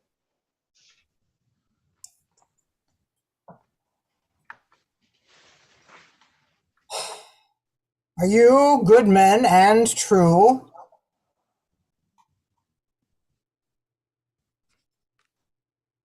Yea, or else it were pity, but they should suffer salvation, body and soul. Nay, that were a punishment too good for them, if they should have any allegiance in them, being chosen for the prince's watch. Oh, I'll give them their charge, neighbor Dogberry. First, who think you the most desertless man to be constable? You, Oatcake, sir, or George Seacole, for they can write and read. Come hither, neighbor Seacole. God hath blessed you with a good name. To be a well-favored man is the gift of fortune. Up to write and read comes by nature. Both which, Master Constable? You have. I knew it would be your answer. Well, for your favor, sir, why, give God thanks and make no boast of it. And for your writing and reading, let that appear when there is no need of such vanity. You are thought here to be the most senseless and fit man for the constable to watch. Therefore, bear you the lantern. This is your charge. You shall comprehend all vagrom men. You are to bid any man stand in the prince's name. What if it will not stand? Why, then take no note of him, but let him go. And presently call the rest of the watch together, and thank God you are rid of a knave. If he will not stand when he's bidden, he is none of the prince's subjects. True. And they are to meddle with none but the prince's subjects. You shall also make no noise in the streets for the watch to babble and talk is most tolerable. It is not to be endured. We will rather sleep than talk. We know what belongs to a watch. Why, you speak like an ancient and most quiet watchman. For I cannot see how sleeping should offend. Only have a care that your bills be not stolen. Well, you are to call at all the alehouses and bid them that are drunk to get them to bed. How if they will not? Why then, let them alone until they are sober. If they make you not, then the better answer you may say they are not the men you took them for. Well, sir, if you meet You have been aware, called the merciful, my partner. I have lost my place. Where are we? I'm sorry. What page are we on? top of 63. Top of 63. I'm sorry. Go ahead. I'm sorry. That's all right, Verges. If you meet a thief, you may suspect him by virtue of your office to be no true man, and such kind of men, the less you meddle or make with them, why, the more is for your honesty. if we know him to be a thief, shall we not lay hands on him?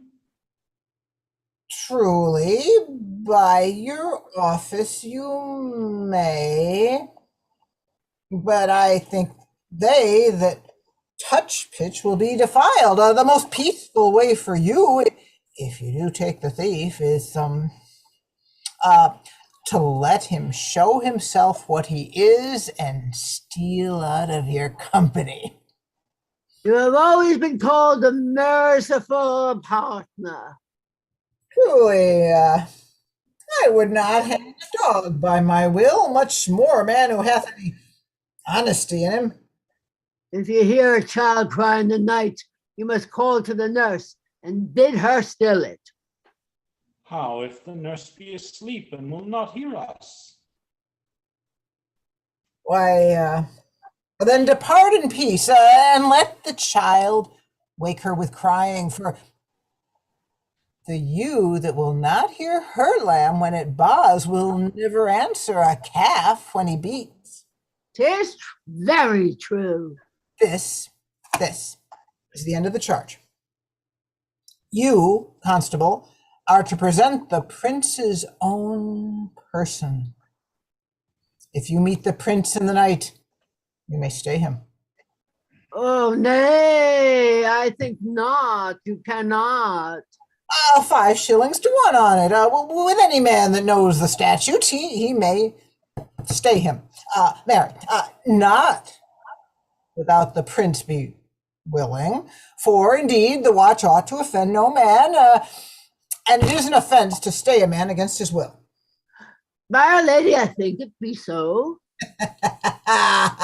Well, masters, good night, and there be any matter of weight, chances, call up me.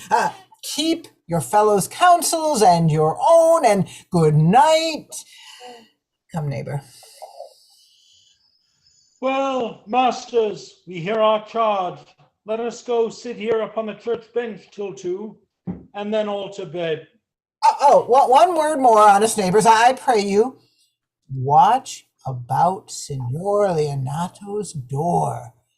For the wedding, being there tomorrow, there is a great coil tonight.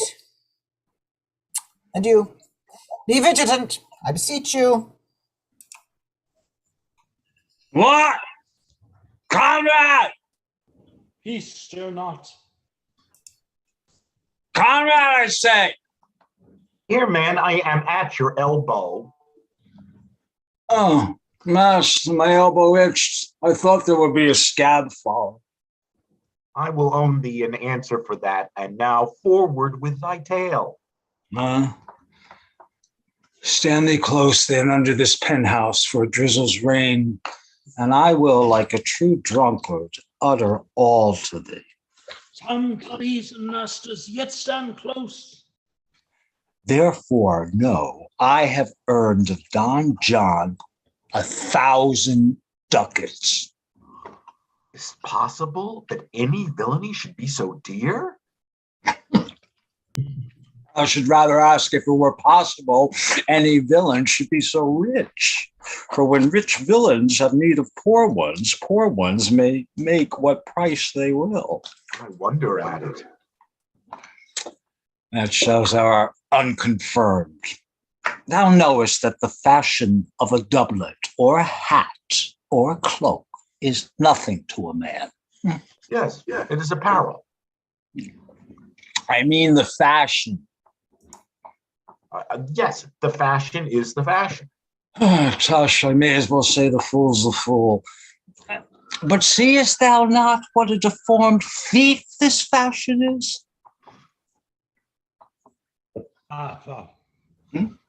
I know that deformed. He has been a vile thief this 7 years. He goes up and down like a gentleman. I remember his name. So here, now here's somebody. No, it was the vein on the house. Seest thou not, I say, what a deformed thief this fashion is? How giddily it turns about all the hot bloods between 14 and 5 and 30, sometimes fashioning them like pharaoh soldiers in their reeky painting. Sometimes like God bells priests in the old church window. Sometimes like the shaven Hercules in the smirched worm-eaten tapestry where his codpiece seems as massive as his club. All this I see, and see that the fashion wears out more apparel than the man. But art not thou thyself giddy with the fashion too, that thou hast shifted out of thy tale into telling me of the fashion? Not so neither. But know that I have tonight wooed Margaret, the lady Hero's gentlewoman, by the name of Hero. She leads me out of her mistress' chamber window, bids me 1,000 times good night. I tell this tale wildly. I should first tell thee how the prince, Claudio, and my master, planted and placed and possessed by my master, Don John, so afar off in the orchard, this amiable encounter. Thought Margaret was Hero? Two of them did, the prince and Claudio. But the devil, my master, knew she was Margaret, partly by his oaths, which first possessed them, partly by the dark night, which did deceive them, but chiefly by my villainy, which did confirm any slander that Don John had made. Away went Claudio enraged, swore he would meet her as he was appointed next morning at the temple, and there, before the whole congregation, shame her with what he saw overnight and send her home again without a husband. We charge you in the prince's name, stand. Call up the right master constable. We have here recovered the most dangerous of lechery that was ever known in the Commonwealth. And one deformed is one of them. I know him. He wears a lock. Masters, masters. You'll be made being deformed forth, I warrant you. Masters, never speak. We charge you. Let us obey you to go with us. We're likely to prove a goodly commodity being taken up by these men's bills. A commodity in question, I warrant you. Come, we'll obey you.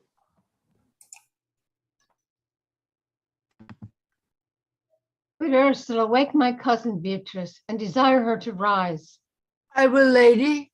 and bid her come hither. Well, Trolls. I think your other rubato were better. Now, pray the good man, forward this. But my troth, not so good. And I'll warrant your cousin will say so. My cousin's a fool, and thou art another. I'll wear none but this. I like the new tire within excellently. If the hair were a thought browner and your gown's a most rare fashion. In faith, I saw the Duchess of Millen's gown that they praise so. Or that exceeds, they say. Oh, by my troths, but a nightgown in respect of yours. Cloth of golden cuts and laced with silver, set with pearls, down sleeves, side sleeves, and skirts, around underborn, and a bluish tinsel. But for a fine, quaint, graceful, and excellent fashion, yours is worth 10 on't. God give me joy to wear it, for my heart is exceeding heavy. 'Twill be heavier soon by the weight of a man. Fie upon thee, art not ashamed. What, lady, of speaking honorably? Is not marriage honorable among beggars? Is not your lord honorable without marriage? I think you would have me say, saving your reverence a husband, and bad thinking do not rest true speaking. I'll offend nobody. Is there any harm in the heavier for a husband? None, I think, and it be the right husband and the right wife. Otherwise, 'tis light and not heavy. Ask my lady Beatrice else. Here she comes. Good morrow, coz. Good morrow, sweet hero. Well, how now? Do you speak in the sick tune? I am out of all other tune, methinks. Claps into light of love. It goes without a burden. Do you sing it, and I'll dance it.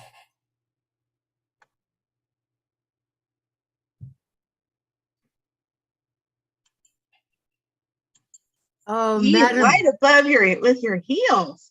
Then if your husband have stables enough, he'll lack no barns. Oh, illegitimate construction. I scorn that with my heels. 'Tis almost 5 o'clock, cousin. 'Tis time you were ready. By my troth, I am exceeding ill, hey-ho. For a hawk, a horse, or a husband. For the letter that begins them all, H. Well, and you be not turned Turk, there is no more sailing by the star. What means the full trough? Nothing, but God sends everyone their heart's desire. These gloves the Count sent me. They are an excellent perfume. I am stuffed, cousin. I cannot smell. A maid and stuffed. There's a goodly catching a cold. Oh, God help me. God help me. How long have you professed apprehension? Ever since you left it. Doth not my wit become me rarely? 'Tis not seen enough. You should wear it in your cap. But my troth, I am sick.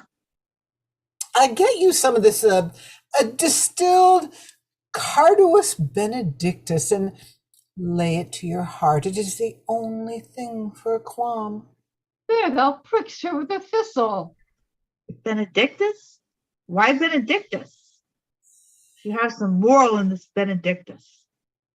Moral? Not by my troth. I have no moral meaning. I meant plain holy thistle. You may think, perchance, that I think you are in love. Neighbor lady, I'm no such a fool to think what I list, nor I list not to think what I can, nor indeed I cannot think.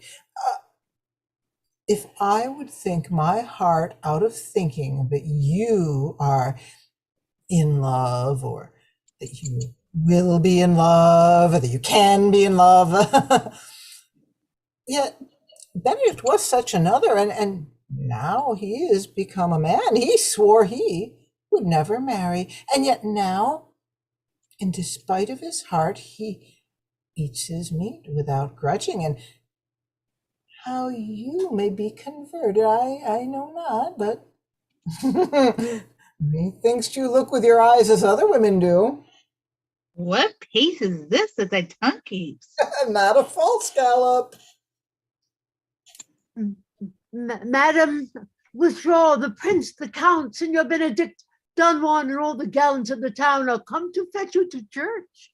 Help me to dress me, good coz, good Meg, good Ursula.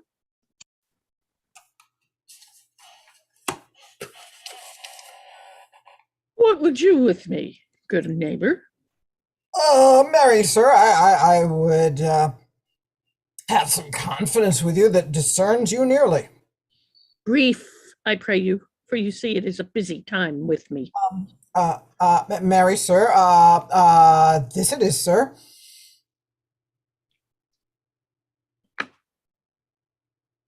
Hmm? Truth and truth and truth and sir. What is it, my good friends?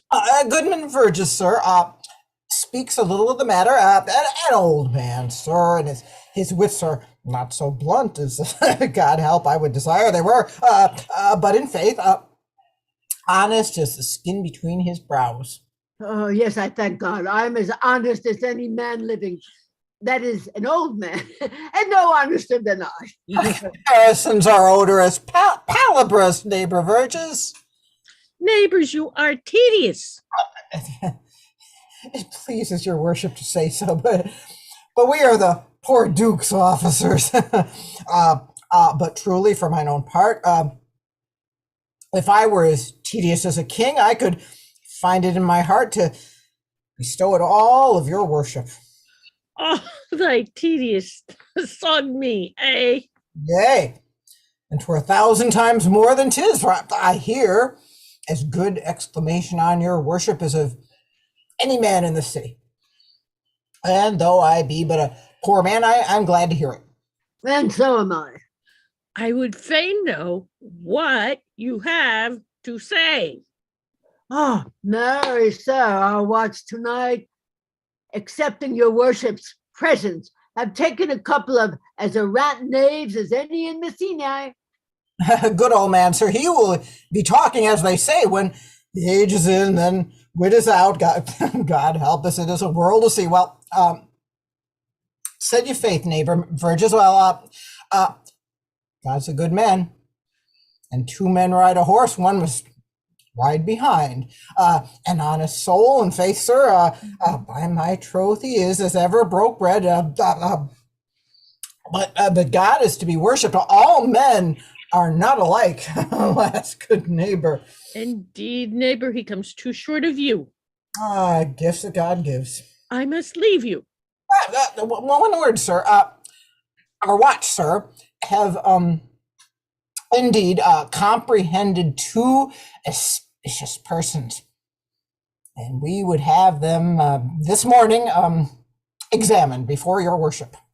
Take their examination yourself and bring it me.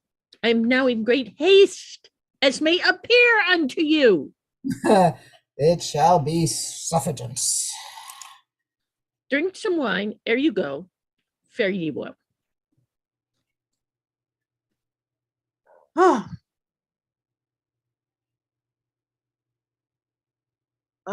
My lord, they say for you to give your daughter to her husband. I'll wait upon them.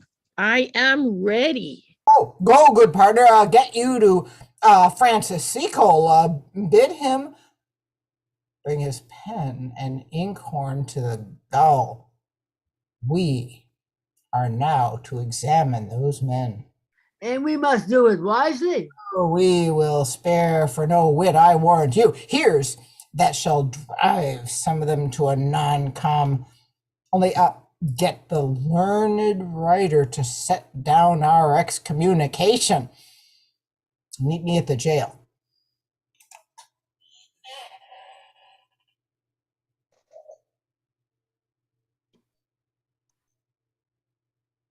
Okay, everybody, this is going to take a break for about 5 minutes now.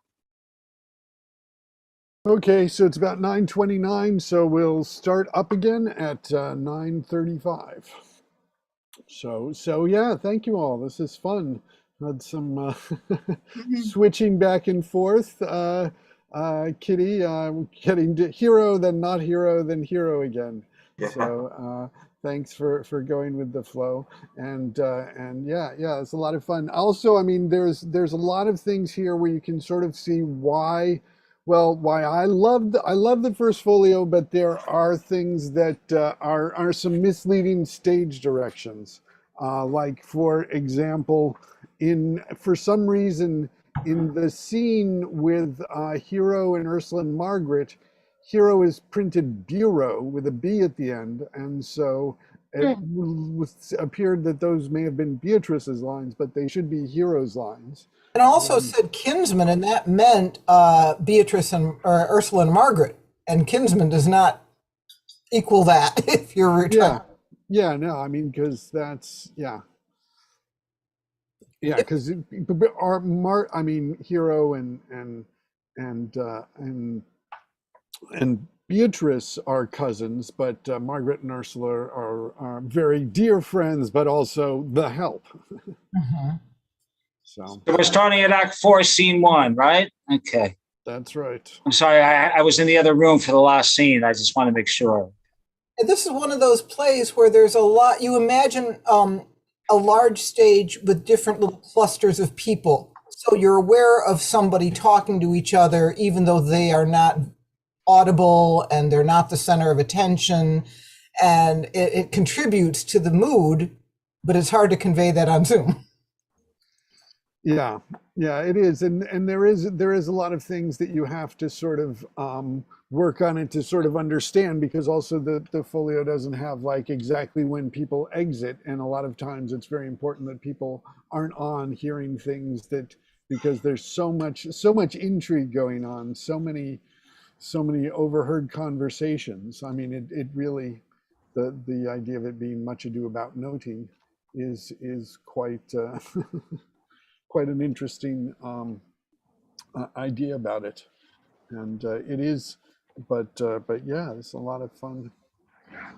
So I love watching versions where you're seeing somebody hiding in the bushes and very actively listening and reacting to what's happening, and yet they have no lines for the entire scene. So that's that's the thing also about Shakespeare, that sometimes, I mean, even with reading it like this, there's a lot of comedy there, I mean, just even from reading it aloud, and you get the rhythms, and you see that he was just such a brilliant comic writer, and that's, and also because I think it's like one of the things that I really loved about the early seasons of Saturday Night Live, when a lot of the performers were also the writers, because I think as a writer who is also a performer, you are involved in making the joke work, so you got to know how to land it, and I think there's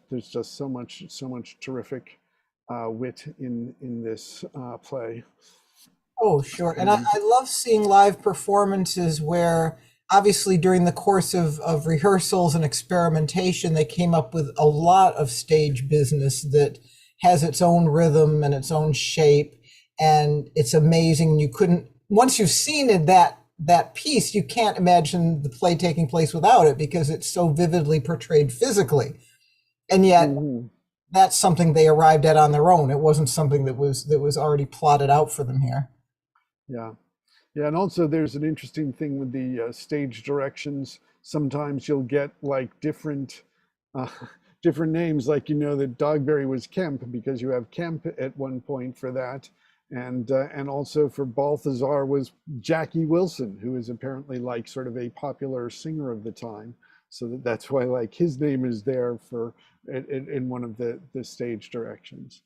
So. And my most challenging scene, Derek, is for 4-2 because there's Constable 1, Constable 2, and Conrad, and they're all the same scene.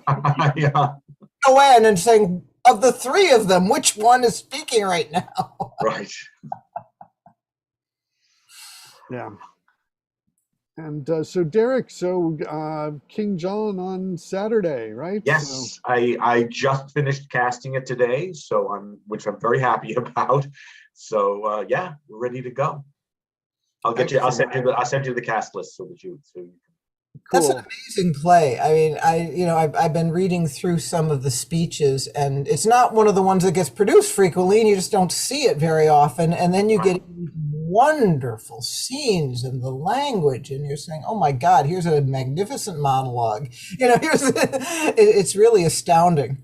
I totally agree. I didn't know the play until I started doing instant Shakespeare, and I was like, "Oh my gosh, this play is so good. Why isn't it done more?" Anything for me? No, I'm sorry. I just said I was fully cast. Oh, so sorry. I did in my Saturday wheel game, Shakespeare game. I got to read the part of Little Arthur. Oh, okay. Loved that. Oh my goodness. That's such a great scene. Yeah, that scene with him and Hubert. I mean, oh my God. You know. Okay, it's 9:35. Yeah, that's one of the best. Yeah, so this is great, and so yeah, come out on this Saturday at the Yorkville Library. So have a great time, guys. Thank you.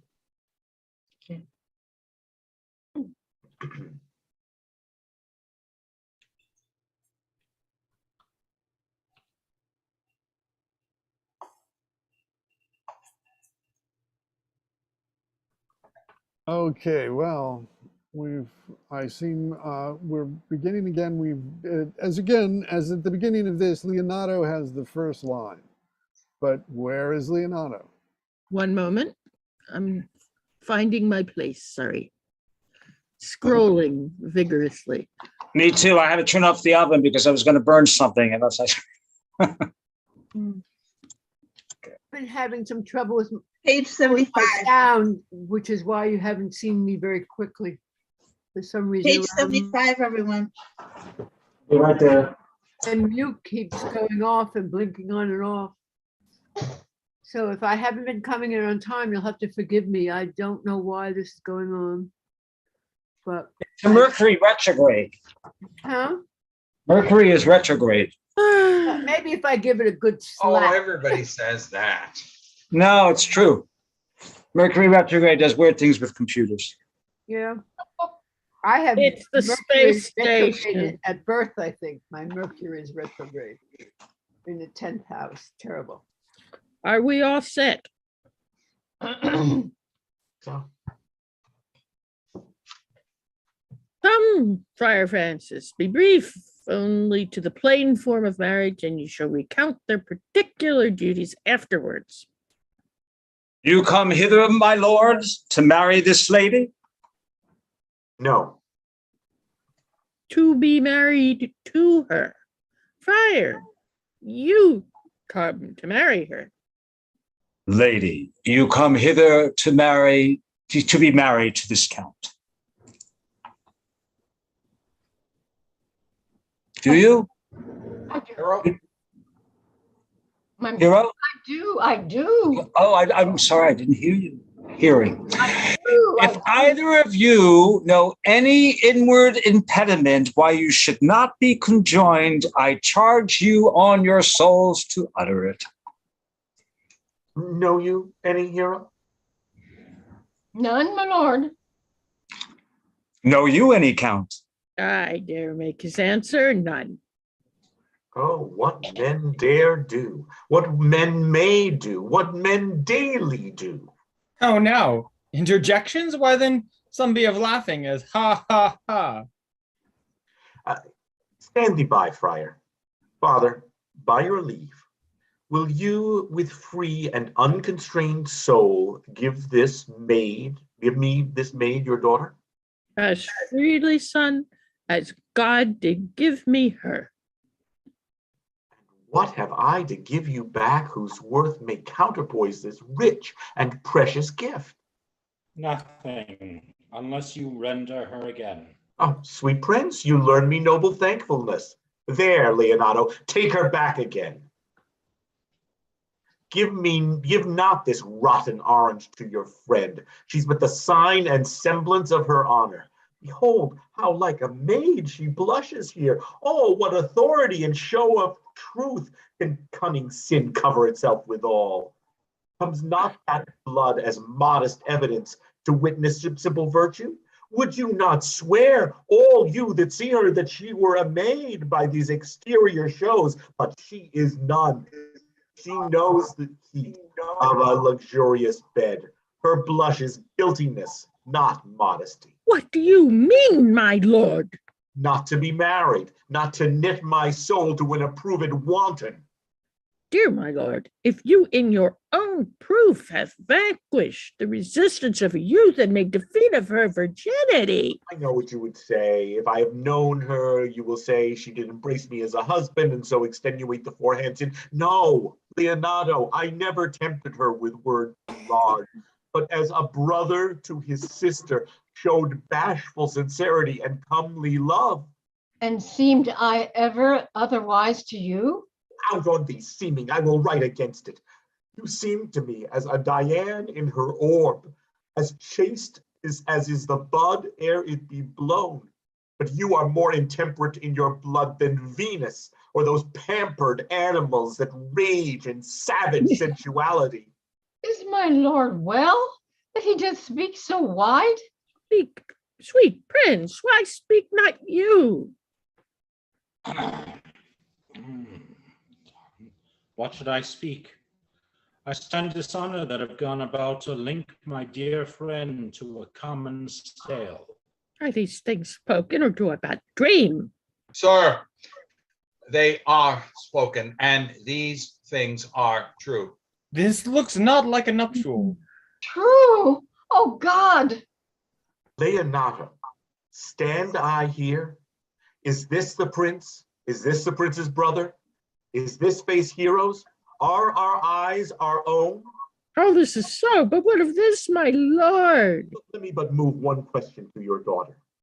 And by that fatherly and kindly power that you have in her, bid her answer truly. I charge thee do, as thou art my child. Oh God, defend me, how I beset. What kind of catechizing call you this? To make you answer truly to your name. Is it not Hero? Who can blot that name with any just reproach? Marry, that can Hero. Hero itself can blot out Hero's virtue. What man was he talked with you yesternight out at your window betwixt 12 and 1? Now, if you are a maid, answer to this. I talked with no man at that hour, my lord. Why then you are no maiden. Leonato, I am sorry you must hear. Upon mine honor, myself, my brother, and this grieved count did see her, hear her at that hour last night.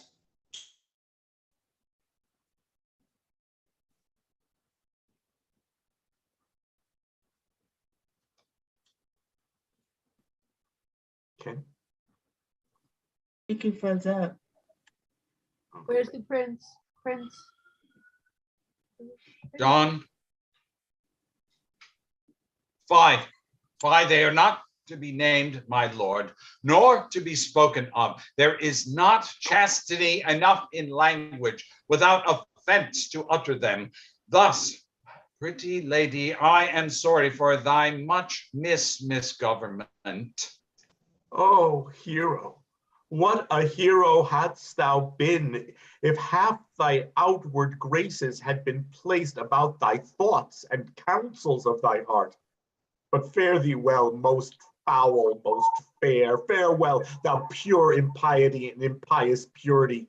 With thee I'll lock up all the gates of love, and on my eyelids shall conjecture hang, to turn all beauty into thoughts of harm, and never shall it be more be gracious. Hath no man's dagger here a point for me? And now, cousin, wherefore sink you down? Come, let us go. These things come thus to light, smother her spirits up. How doth the lady? Dead, I think. Help, uncle. Hero, my hero, Uncle Senior Benedict Friar. O fate, take not away thy heavy hand. Death is the fairest cover for her shame that may be wished for. And now, cousin Hero. Have comfort, lady. Dost thou look up?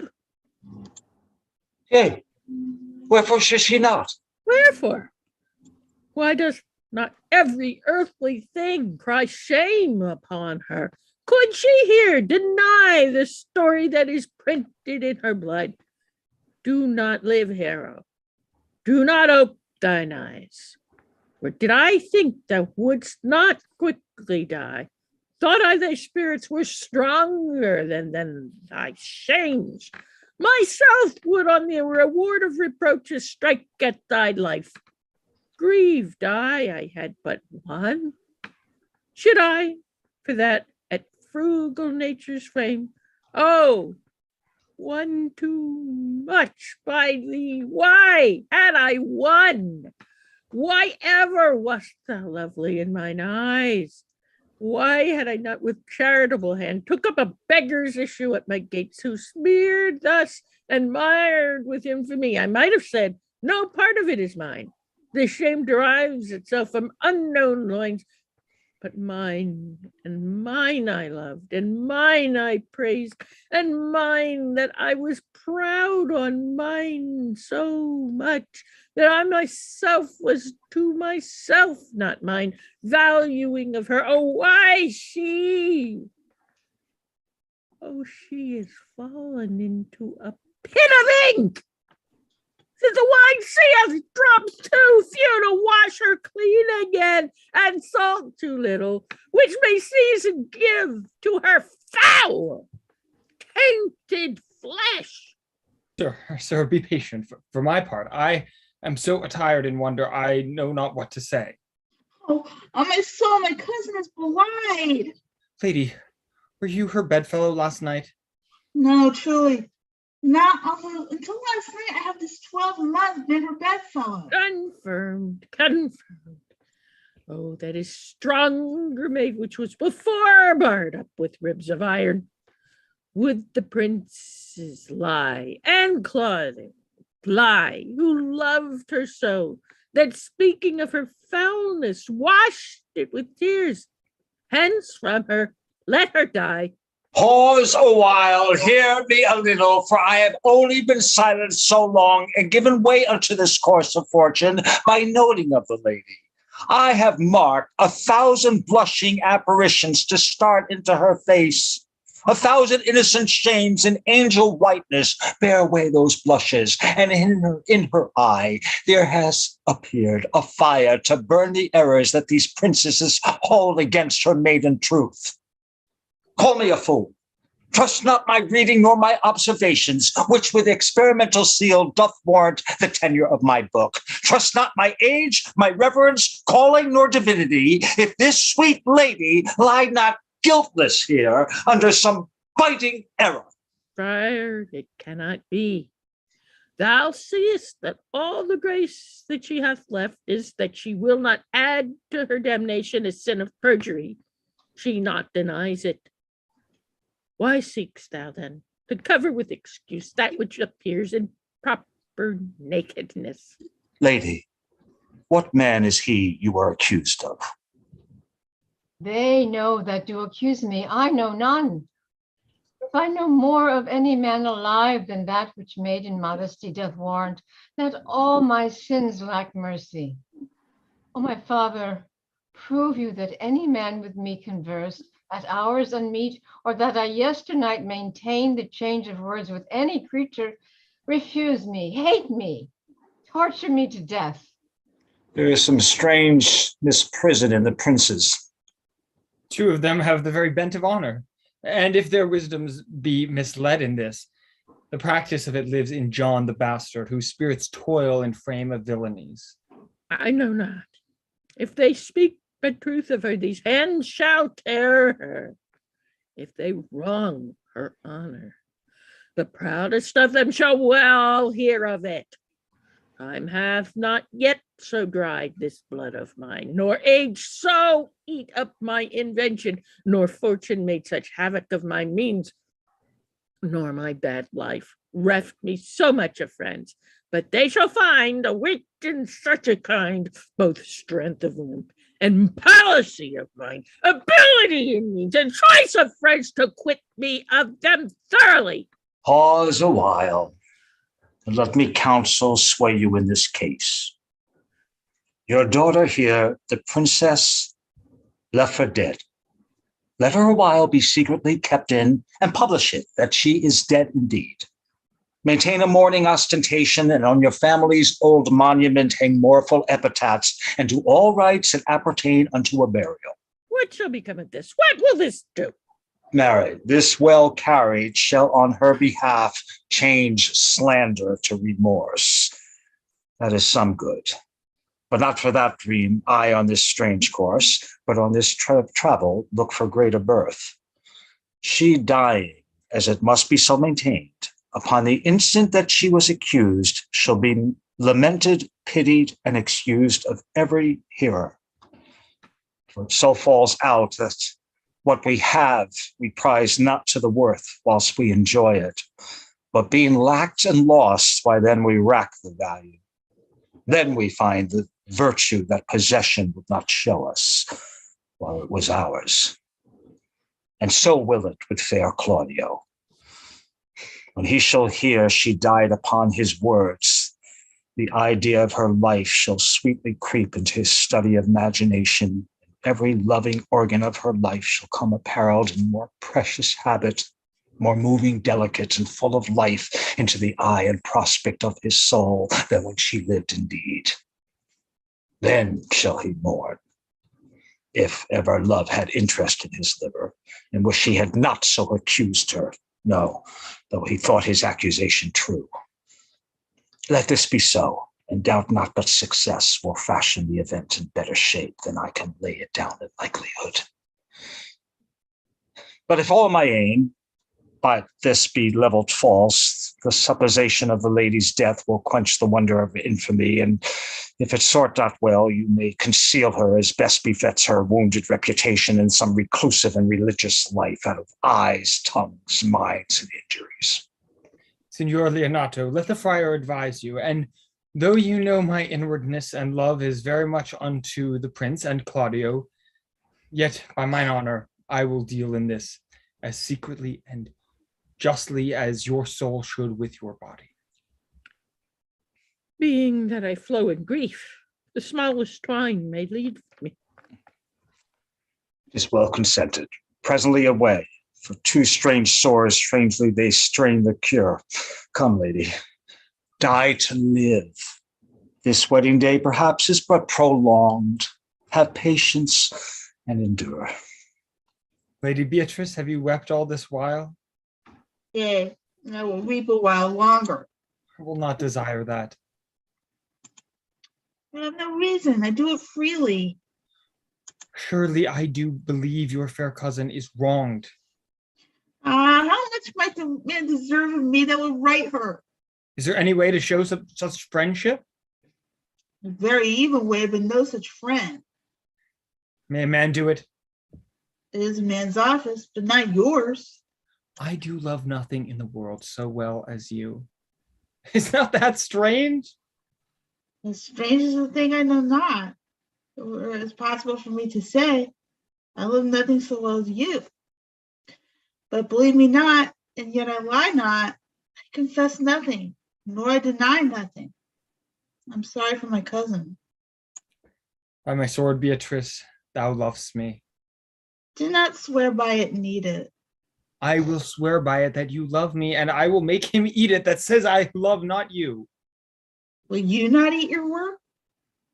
With no sauce that can be devised to it, I protest I love thee.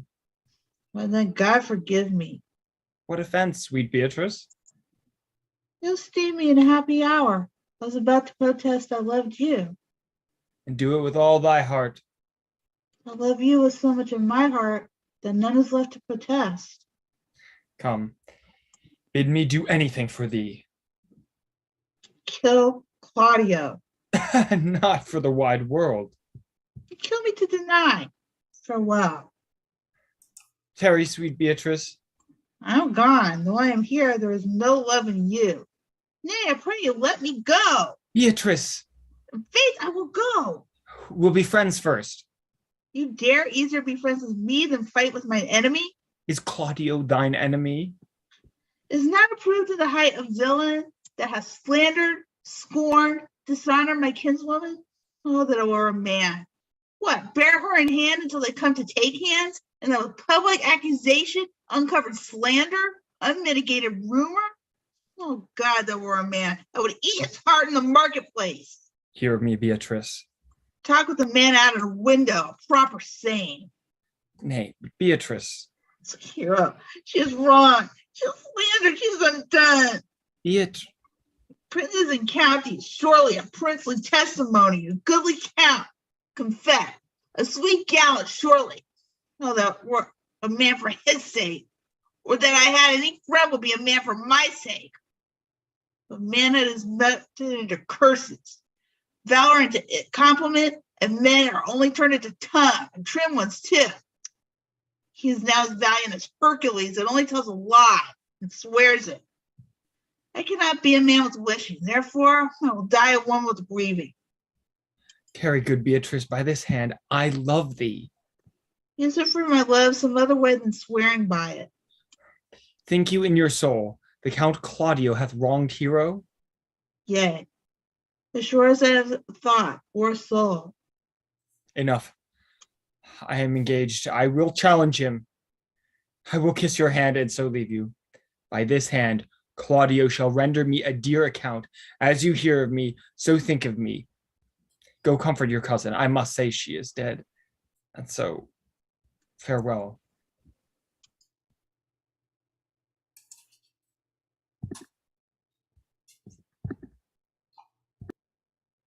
Enter the constables, Baraccio, and the town clerk in gowns. Has our whole assembly appeared? Oh, a stool and a cushion for the sexton. Which be the malefactors? Mary, that am I and my partner. Oh, nay, that's certain. We have the exhibition to examine.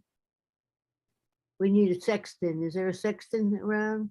But which are the offenders that are to be examined? Let them come before Master Constable. Hey, Mary, let them come before me. What is your name, friend? Baraccio. Hey, write down Baraccio. Yours, sir. I am a gentleman, sir, and my name is Conrad. Write down Master Gentleman Conrad. Masters, do you serve God? Masters, it is proved already that you are little better than false knaves, and it will go near to be thought so shortly. How answer you for yourselves? Marry, sir, we say we are none.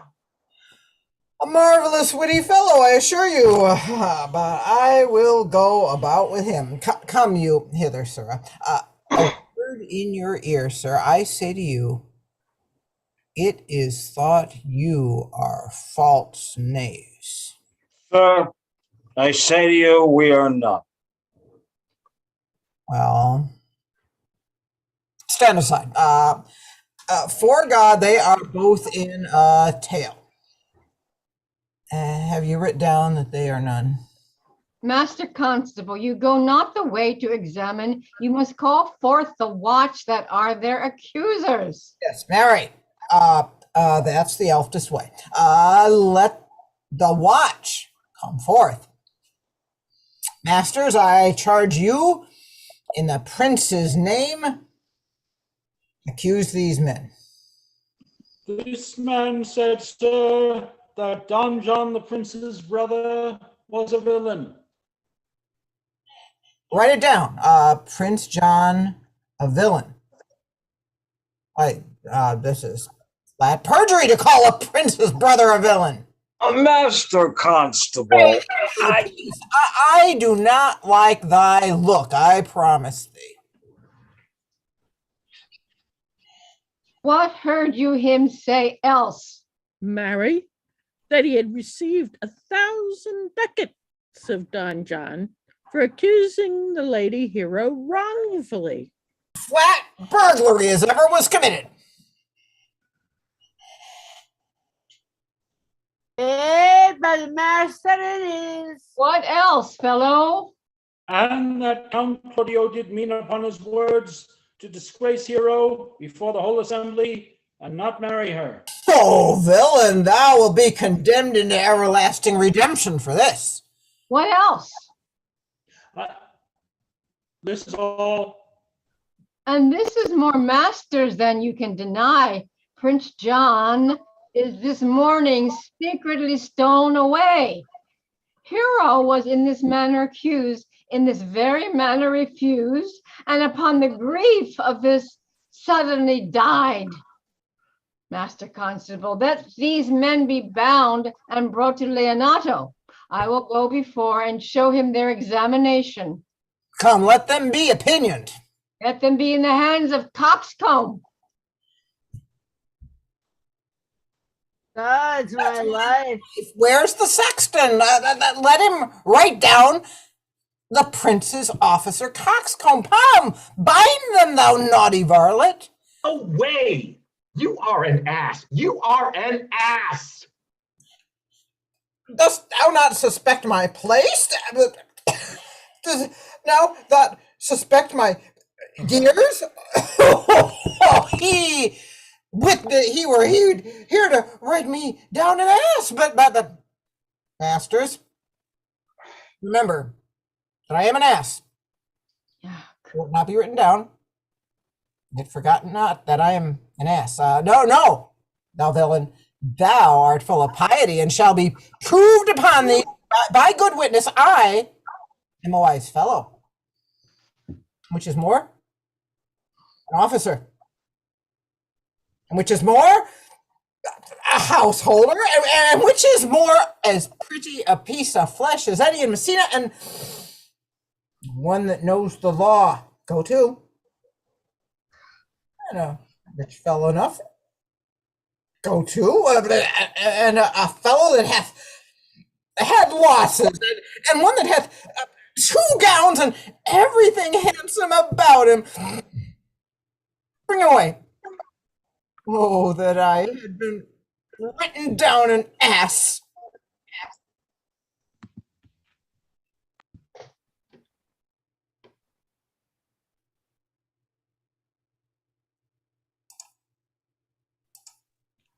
Enter Leonato and his brother.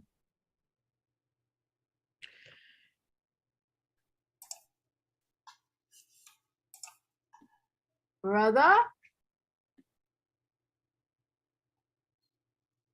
We are missing a brother. If you go on thus, you will kill yourself, and 'tis not wisdom thus to second grief against yourself.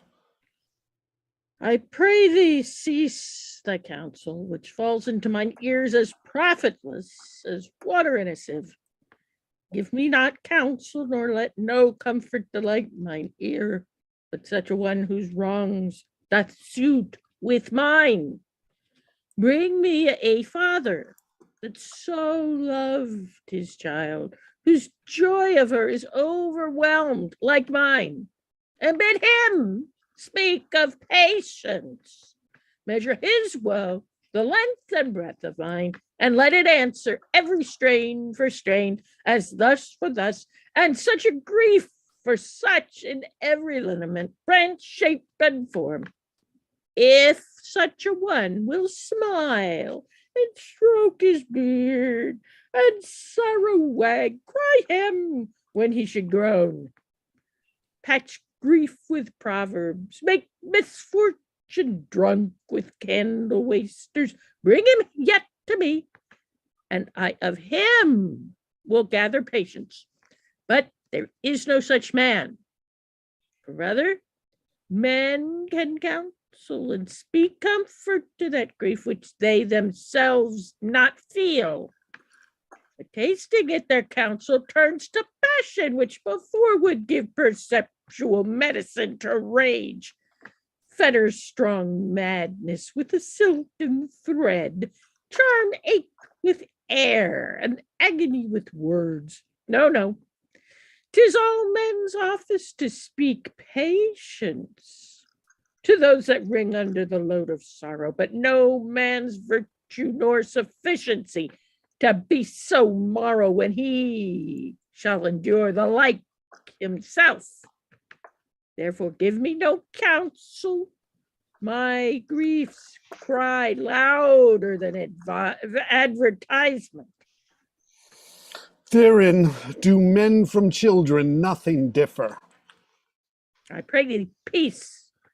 I will be flesh and blood, for there were never yet philosopher that could endure the toothache patiently, however they have writ the style of gods, and make a push at chance and sufferance. Yet bend not all the harm upon yourself. Make those that do offend you suffer too. There thou speaks reason. Nay, I will do so. My soul doth tell me who is belied, and that shall Claudia know. So shall the prince and all of them that thus dishonor her. Here comes the prince and Claudio hastily.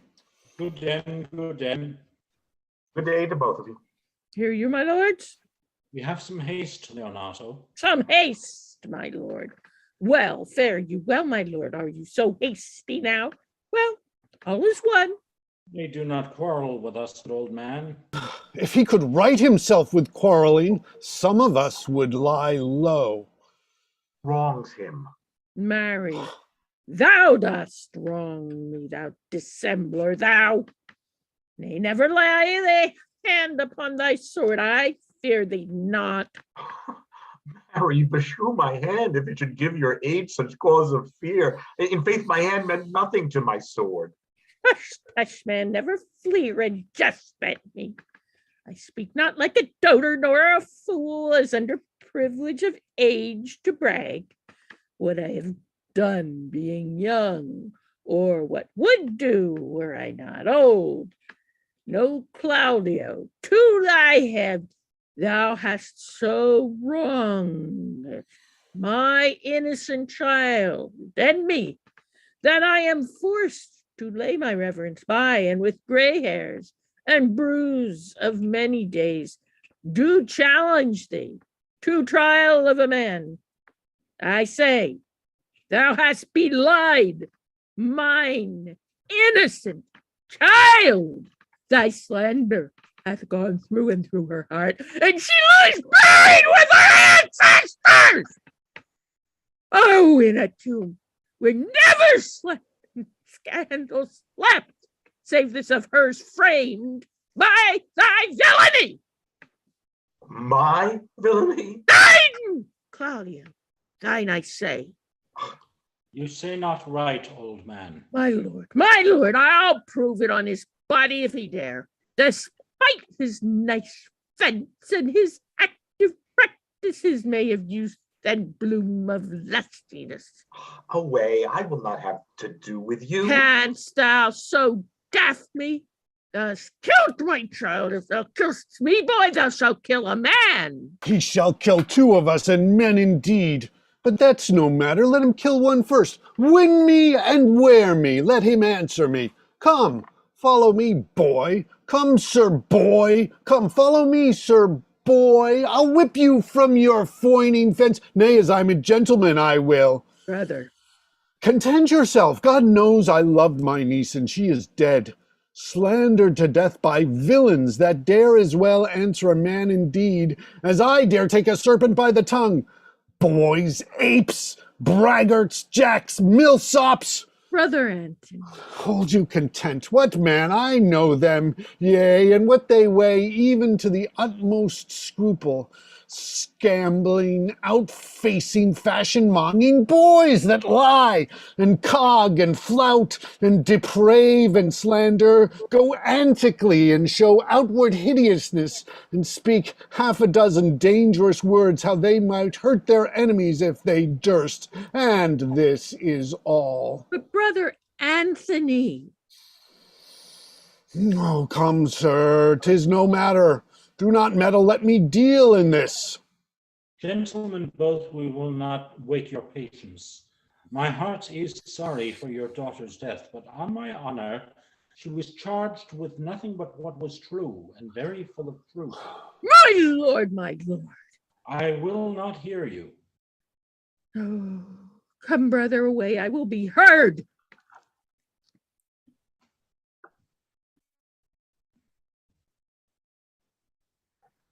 And shall? Or some of us will smart for it. See, here comes the man we went to seek. Oh, now, senor, what news? Good day, my lord. Welcome, senor. You are almost come to part almost a fray.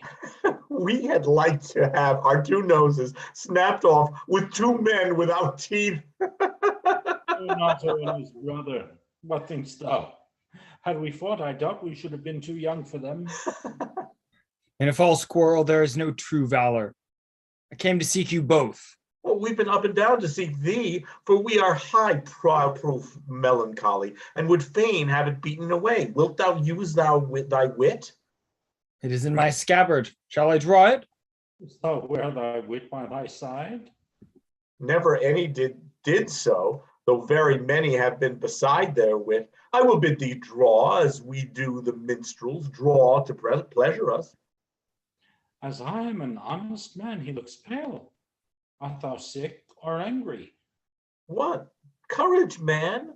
What though care killed a cat? Thou hast mettle enough in thee to kill care. Sir, I shall meet your wit in the career, and you charge it against me. I pray you choose another subject.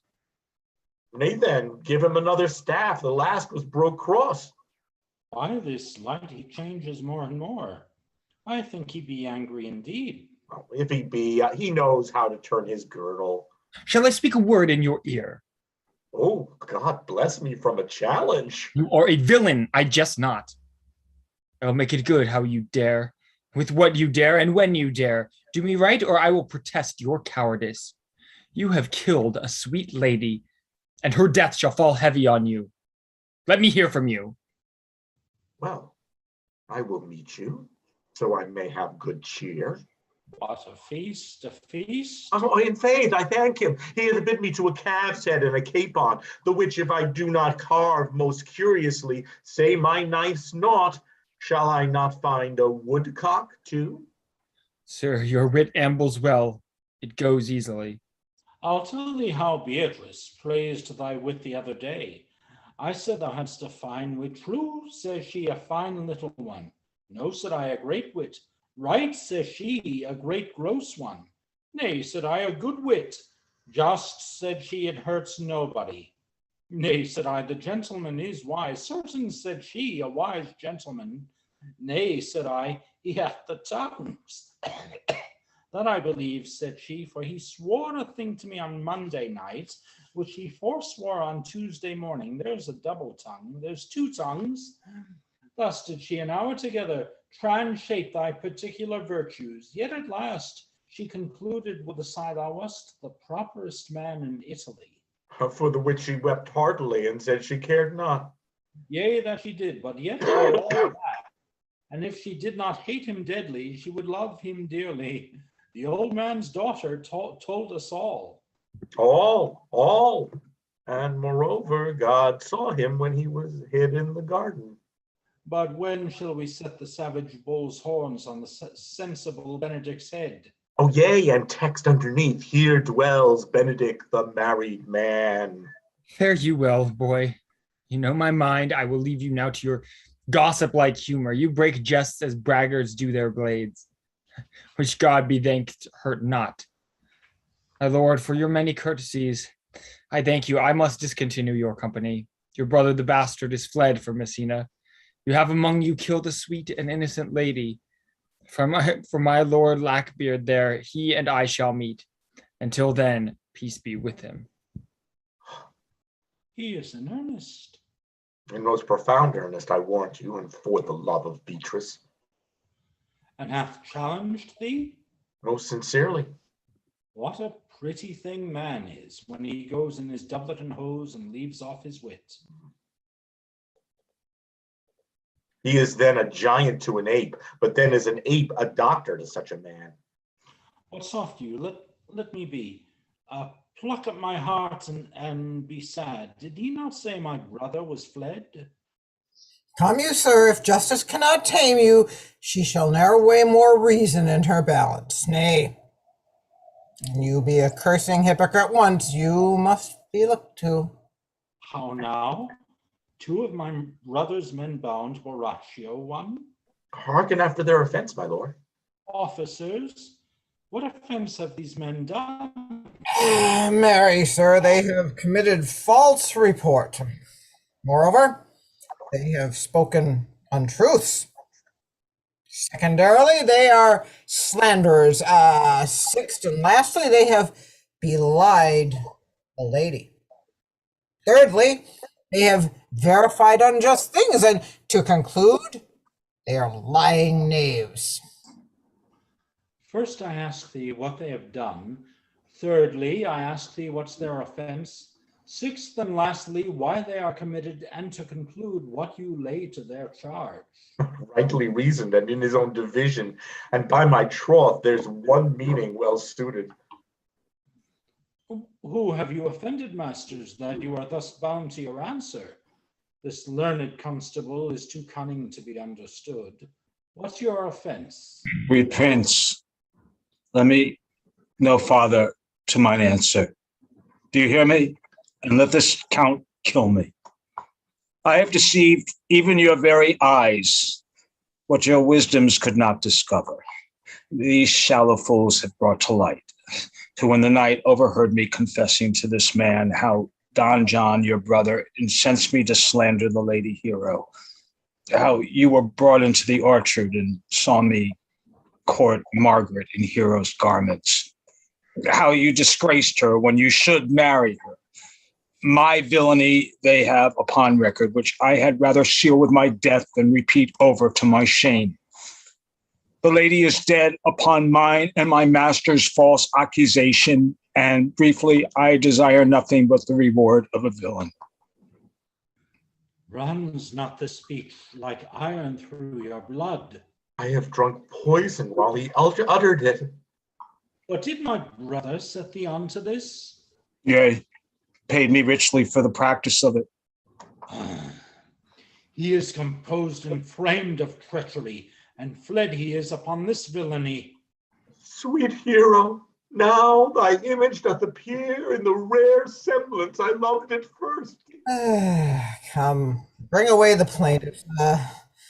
By this time our sexton hath reformed Signor Leonato of the matter, and masters, do not forget to specify, when time and place shall serve, that I am an ass. Here comes Master Signor Leonato and the sexton too. Which is the villain? Let me see his eyes, that when I note another man like him, I may avoid him. Which of these is he? If you would know your wronger, look on me. Art thou the slave that with thy breath hath killed mine innocent child? Yea, even I alone. Not so, villain. Thou beliest thyself. Here stand a pair of honorable men. A third is fled that had a hand in it. I thank you, princes, for my daughter's death. Record it with your high and worthy deeds. 'Twas bravely done, if you bethink you of it. I know not how to pray your patience, yet I must speak. Choose your revenge yourself. Impose me to what penance your invention can lay upon my sin. Yet sinned I not, but in mistaking. By my soul, nor I. And yet to satisfy this good old man, I would bend under any heavy weight that he'll enjoin me to. I cannot bid you bid my daughter live. That were impossible. But I pray you both possess the people in Messina here. How innocent she died. And if your love can labor aught in sad invention, hang her an epitaph upon her tomb and sing it to her bones. Sing it tonight. Tomorrow morning come you to my house, and since you could not be my son-in-law, be yet my nephew, my brother hath a daughter, almost the copy of my child that's dead, and she alone is heir to both of us. Give her the right you should have given her cousin, and so dies my revenge. Oh, noble sir, your overkindness doth wring tears from me. I do embrace your offer and dispose for henceforth of poor Claudio. Tomorrow then, I will expect your coming. Tonight I take my leave. This naughty man shall face to face be brought to Margaret, who I believe was pecked in all this wrong, hired to it by your brother. No, by my soul, she was not, nor knew not what she did when she spoke to me, but always has just been just and virtuous in anything that I do know of her. Moreover, sir, which indeed is not under white and black, this plaintiff here, the offender, did call me an ass. I beseech you, let it be remembered in his punishment, and also the watch. Heard them talk. Of one deformed. They say he wears a key in his ear and a lock hanging by it, and borrows money in God's name, the which he hath used so long and never paid, that now men grow hard-hearted and will lend nothing for God's sake. I pray you, examine him upon that point. I thank thee for thy care and honest pains. Your worship speaks like a most thankful and reverend youth, and I praise God for you. There's for your pains. God save the foundation. Go. I discharge thee of thy prisoner, and I thank thee.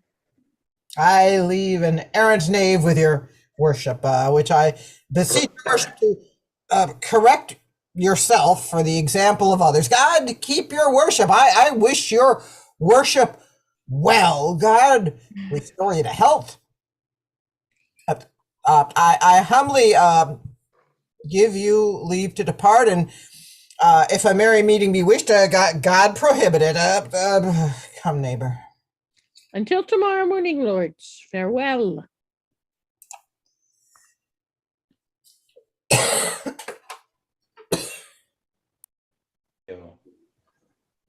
Well, my lords, we look for you tomorrow. We will not fail.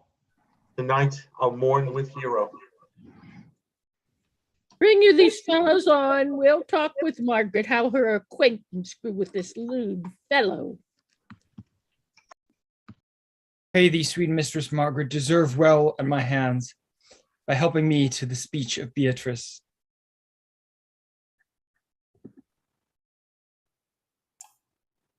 Well, then, you write me a sonnet in praise of my beauty.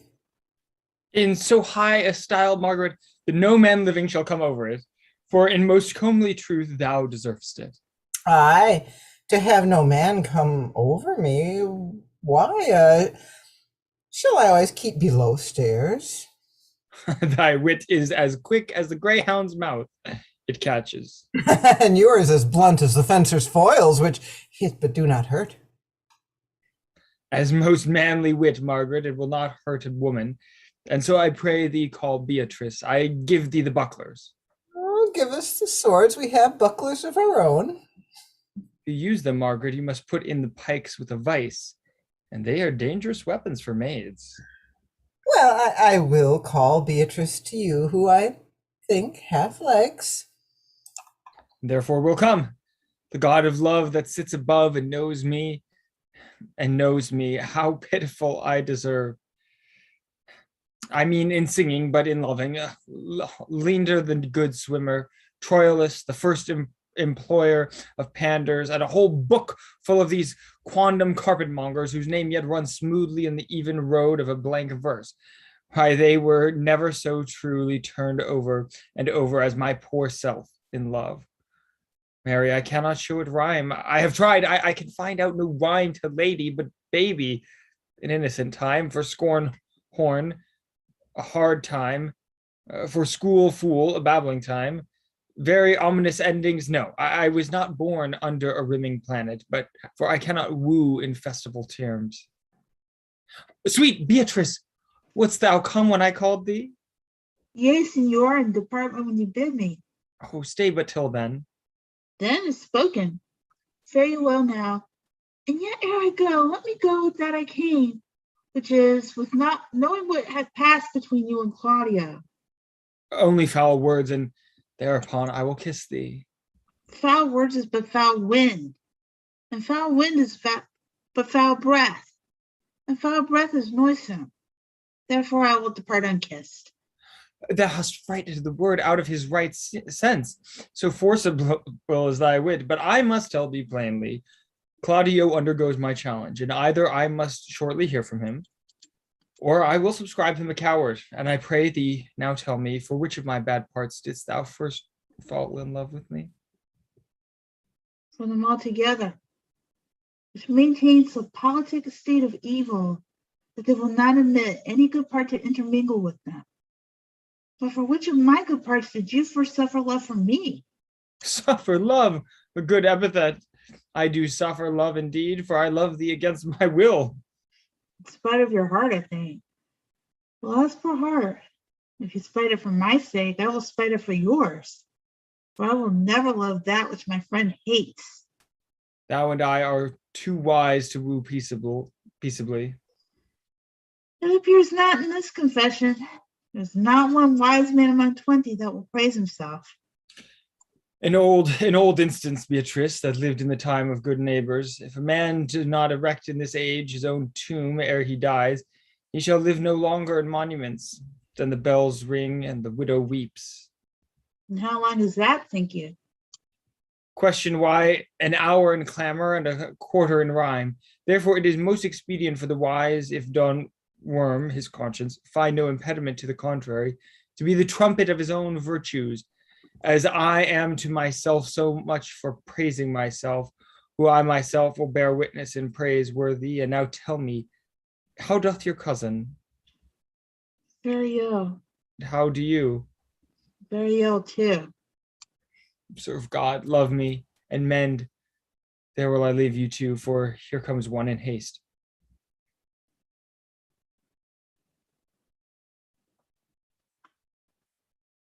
Ursula?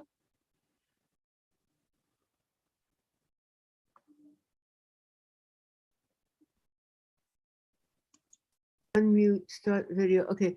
Madam, you must come to your uncle.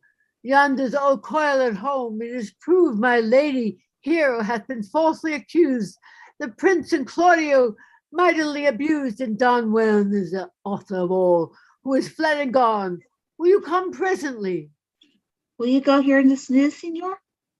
I will live in thy heart, die in thy lap, and be buried in thy eyes. And moreover, I will go with thee to thy uncle's. Enter Claudio, Prince, and 3 or 4 with tapers. Is this the monument of Leonardo? It is, my lord. Done to death by slanderous tongues was the hero that here lies. Death in guerdon of her wrongs gives her fame which never dies. So the life that died with shame lives in death with glorious fame. Hang thou there upon the tomb, praising her when I am dumb. Now music sound and sing your solemn hymn.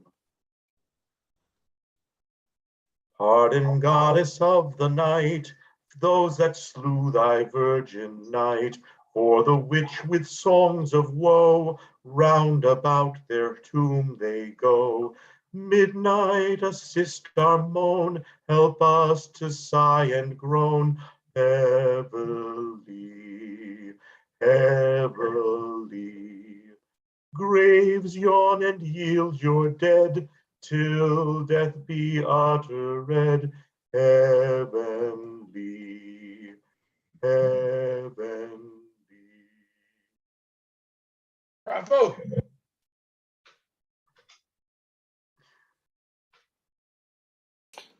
Now unto thy bones good night. Yearly will I do this right.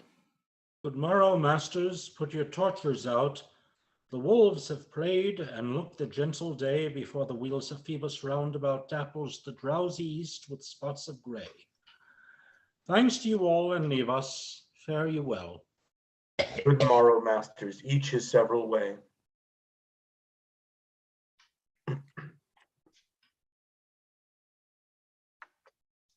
Prince?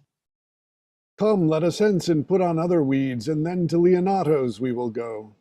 And Hymen now with luckier issue speeds than this for whom we rendered up this woe.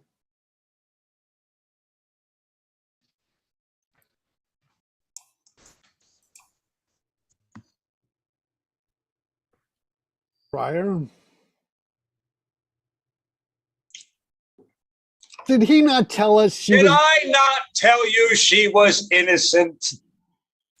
So are the prince and Claudio, who accused her upon the error that you heard debated. But Margaret was in some fault for this, although against her will, as it appears, in the true course of all the questions. Well, I am glad that all things sort so well. And so am I, being else by faith enforced to call young Claudio to a reckoning for it. Well, daughter, and you gentlewomen all, withdraw into a chamber by yourselves, and when I send for you, come hither masked. The prince and Claudio promised by this hour to visit me. You know your brother, office brother. You must be father to your brother's daughter, and give her to young Claudio. Which I will do with confirmed countenance. Friar, I must entreat your pains. I think To do what, Signor? to bind me or undo me, one of them. Signor Leonato, truth is, good Signor, your niece regards me with an eye of favor. That I my daughter lent her, 'tis most true. And I do with an eye of love requite her. The sight whereof I think you had from me, from Claudio and the prince. But what's your will? Your answer, sir, is enigmatical, but for my will is your good will may stand with ours, this day to be conjoined in the state of honorable marriage, in which, good friar, I shall desire your help. My heart is with your liking. My help.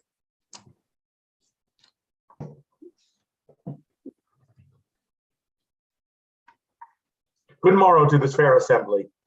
Good morrow to, yes. Good morrow, prince. Good morrow, Claudio. We here attend you. Are you yet determined today to marry with my brother's daughter? I'll hold my mind were she an Ethiop. Call her forth, brother. Here's the friar ready. Good morrow, Benedict. Why, what's the matter? That you have such a February face, so full of frost of storm and cloudiness. I think he thinks upon the savage bull. Tosh, fear not, man. We'll tip thy horns with gold, and all Europa shall rejoice at thee, as once Europa did at lusty Jove, when he would play the noble beast in love. Well, Jove, sir, had an amiable low, and some such strange bull leapt your father's cow. I got a calf in that same noble feat, much like to you, for you have just his bleat. For this I owe you. Here comes other reckonings. Which is the lady that I must seize upon? The same is she, and I do give you her. Why, then she's mine. Sweet, let me see your face. No, that you shall not till you take her hand before this friar and swear to marry her. Give me your hand before this holy friar. I am your husband, if you like of me. And when I lived, I was your other wife. And when you loved, you were my other husband. Another hero? Nothing certainer. One hero died, but I do live. And surely as I live, I am a maid. The former hero that is dead. She died, my lord, but whilst her slander lived. All this amazement can I qualify when after that the holy rites are ended, I'll tell you largely of fair hero's death. Meantime, let wonder seem familiar, and to the chapel let us presently. Soft and fair friar, which is Beatrice? Answer to that name. What is your will? Do not you love me? No, no more than reason. Why, then your uncle and the prince and Claudio have been deceived. They swore you did. Do not you love me? No, no more than reason. Well, then my cousin Margaret and Ursula are much deceived, for they did swear you did. They swore you were almost sick for me. They swore you were well nigh dead for me. 'Tis no matter than you do not love me. No, truly, but in friendly recompense. Come, cousin, I'm sure you love the gentleman. And I'll be sworn upon it that he loves her, for here's a paper written in his hand, a halting sonnet of his own pure brain, fashioned to Beatrice. And here's another, written in my cousin's hand, stolen from her pocket, containing her affection unto Benedict. A miracle. Here's our own hands against our hearts. Come, I will have thee. But by this light, I take thee for pity. I would not deny it, but by this good day I yield upon great persuasion, and partly to save your life, for I was told you were in a consumption. Peace, I will stop your mouth. How dost thou, Benedict, the married man? I'll tell thee what, prince. A college of witch crackers cannot flout me out of my humor. Dost thou think I care for a satyr or an epigram? No, if a man will be beaten with brains, shall wear nothing handsome about him. In brief, since I do purpose to marry, I will think nothing to any purpose that the world can say against it, and therefore never flouted me, for I have said against it, for man is a giddy thing. And this is my conclusion. For thy part, Claudio, I did think to have beaten thee, but in that thou art like to be my kinsman, live unbruised and love my cousin. I well hoped thou wouldst deny, Beatrice, that I might have cudgeled thee out of thy single life to make thee a double dealer, which out of question thou wilt be, if my cousin do not look exceedingly narrowly to thee. Come, we are friends. Let's have a dance ere we are married, and that we may lighten our own hearts and our wives' heels. We'll have dancing afterward. First, of my word, therefore play music. Prince, thou art sad. Get thee a wife. There is no staff more reverend than one tipped with horn. My lord, your brother John is taken in flight and brought with armed men back to Messina. Think not on him till tomorrow. I'll devise the brave punishments for him. Strike up, pipers. All right. Hey! Good play. And a dance, lots of dances. Thank you all. That's a good play. I like this play. Yeah. It is. It is really. It's got so much great stuff. And for me, it's another sort of example of like Shakespeare showing these Catholics is like Catholic priests are always willing to make a lie, to sell a big lie, you know. So this one, it works out well. Friar Lawrence, not so much. But This one felt bubbly like champagne. yes, Bubbles all the way through. hmm Yeah. Well, and I do also, I mean, there are actually two really good movie adaptations of it. There's the Kenneth Branagh one, which I like a lot, except for certain things, and the Joss Whedon one, which is one of my faves. And it's also, I mean, I think one of the things that really makes it so great is that the Dogberry is so much better in it. And thank you so much, Sheila, for your Dogberry. That was great. It was a Loved lot it. of fun to Yeah. something we're still familiar with of police with authority and well. Okay. And Did actually you they did say? the right thing though. They actually do arrest the right guys for Wait a minute, Paul. You just said something very interesting. I'm intrigued by Friar Lawrence. Not so much. well, it Meaning, doesn't like, work out so well for Romeo and you Juliet mean, now, does it? oh, I mean, unless that you go with the okay. restoration version where they I wake thought you up were making a just in comment time. on this. What's this friar's name? This is Friar Francis, Okay, but he's a because friar.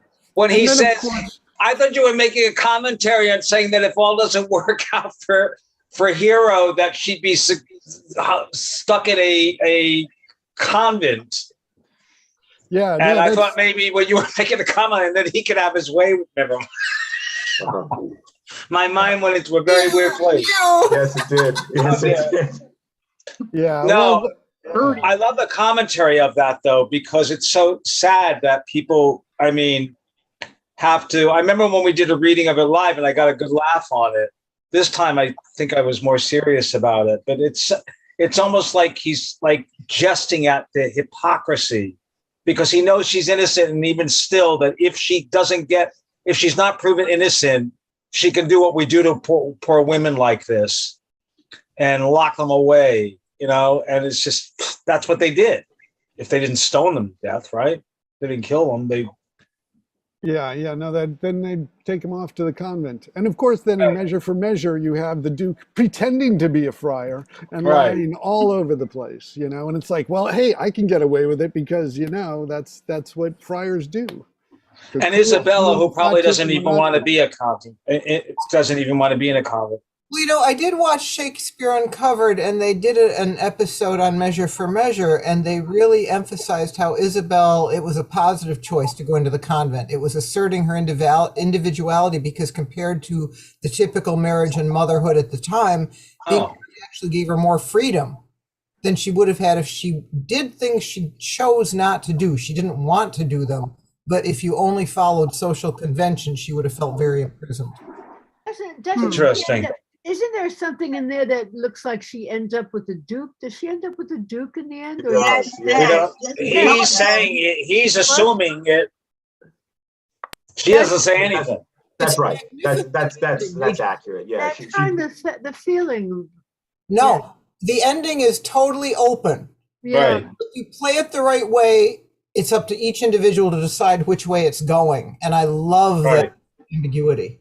I thought she ended up with him. That was my fear. Well, that is what the Duke wants, and the Duke may get his way, and many productions, I think, do sort of do that, like, oh, this is great, now she can have the power and the influence this way, but she doesn't say anything, though, which is really, really very, very interesting. Brilliant. Yeah, and which is what leaves these things open, and these are... So yeah, great job, everyone. Thank you so much. We got a fun one. Thank you. Next, this coming Saturday, the live one of King John at the Yorkville branch. We're live right now. Yes, well, but live and We're in person. live in person. We're not in person. Well, Yes. we are very much alive, Hero, and all the rest of us, very much alive, Okay. despite Yes. challenge. All righty. But yes. Bye. Thank you, All everybody. right, good night. Thank Good night. you. That'd be a fine one to do. King John would be a fun one to do a live Zoom readings. We have somebody behind the wall. You have a wall between England and France. Could be really fun, like Monty Python and the Holy Grail. That always reminds me of that. Let's do a Monty Python version of King John. Go for it. There is Monty Yeah, Python spoofs on King John a lot. The Wall, and then later on with the poor kid, Arthur. The kid in Monty Python, Herbert. But Father, I want to sing. That's definitely a spoof on Arthur. Listen, an announcement, a quick announcement. I'm going to be doing Much Ado on June 11th. No, As You Like It, isn't it? I'm sorry, we just did Much Ado. As You Like It, June 11th at the 53rd Street. Now I'm trying to get some of the cast of this. I did a full production of this with this Latino theater company, and we did it at that Soto Velez on the Lower East Side. I'm trying to see if I can get in contact with those people and see if someone will come and do it. But anyway, it is going to be done. I'm organizing it. So June 11th. As You Like It. So if anybody wants to, I'm available. I'm available. But I'm going to try to get some of these people that I was in this full production in to reprise roles or take another role or something.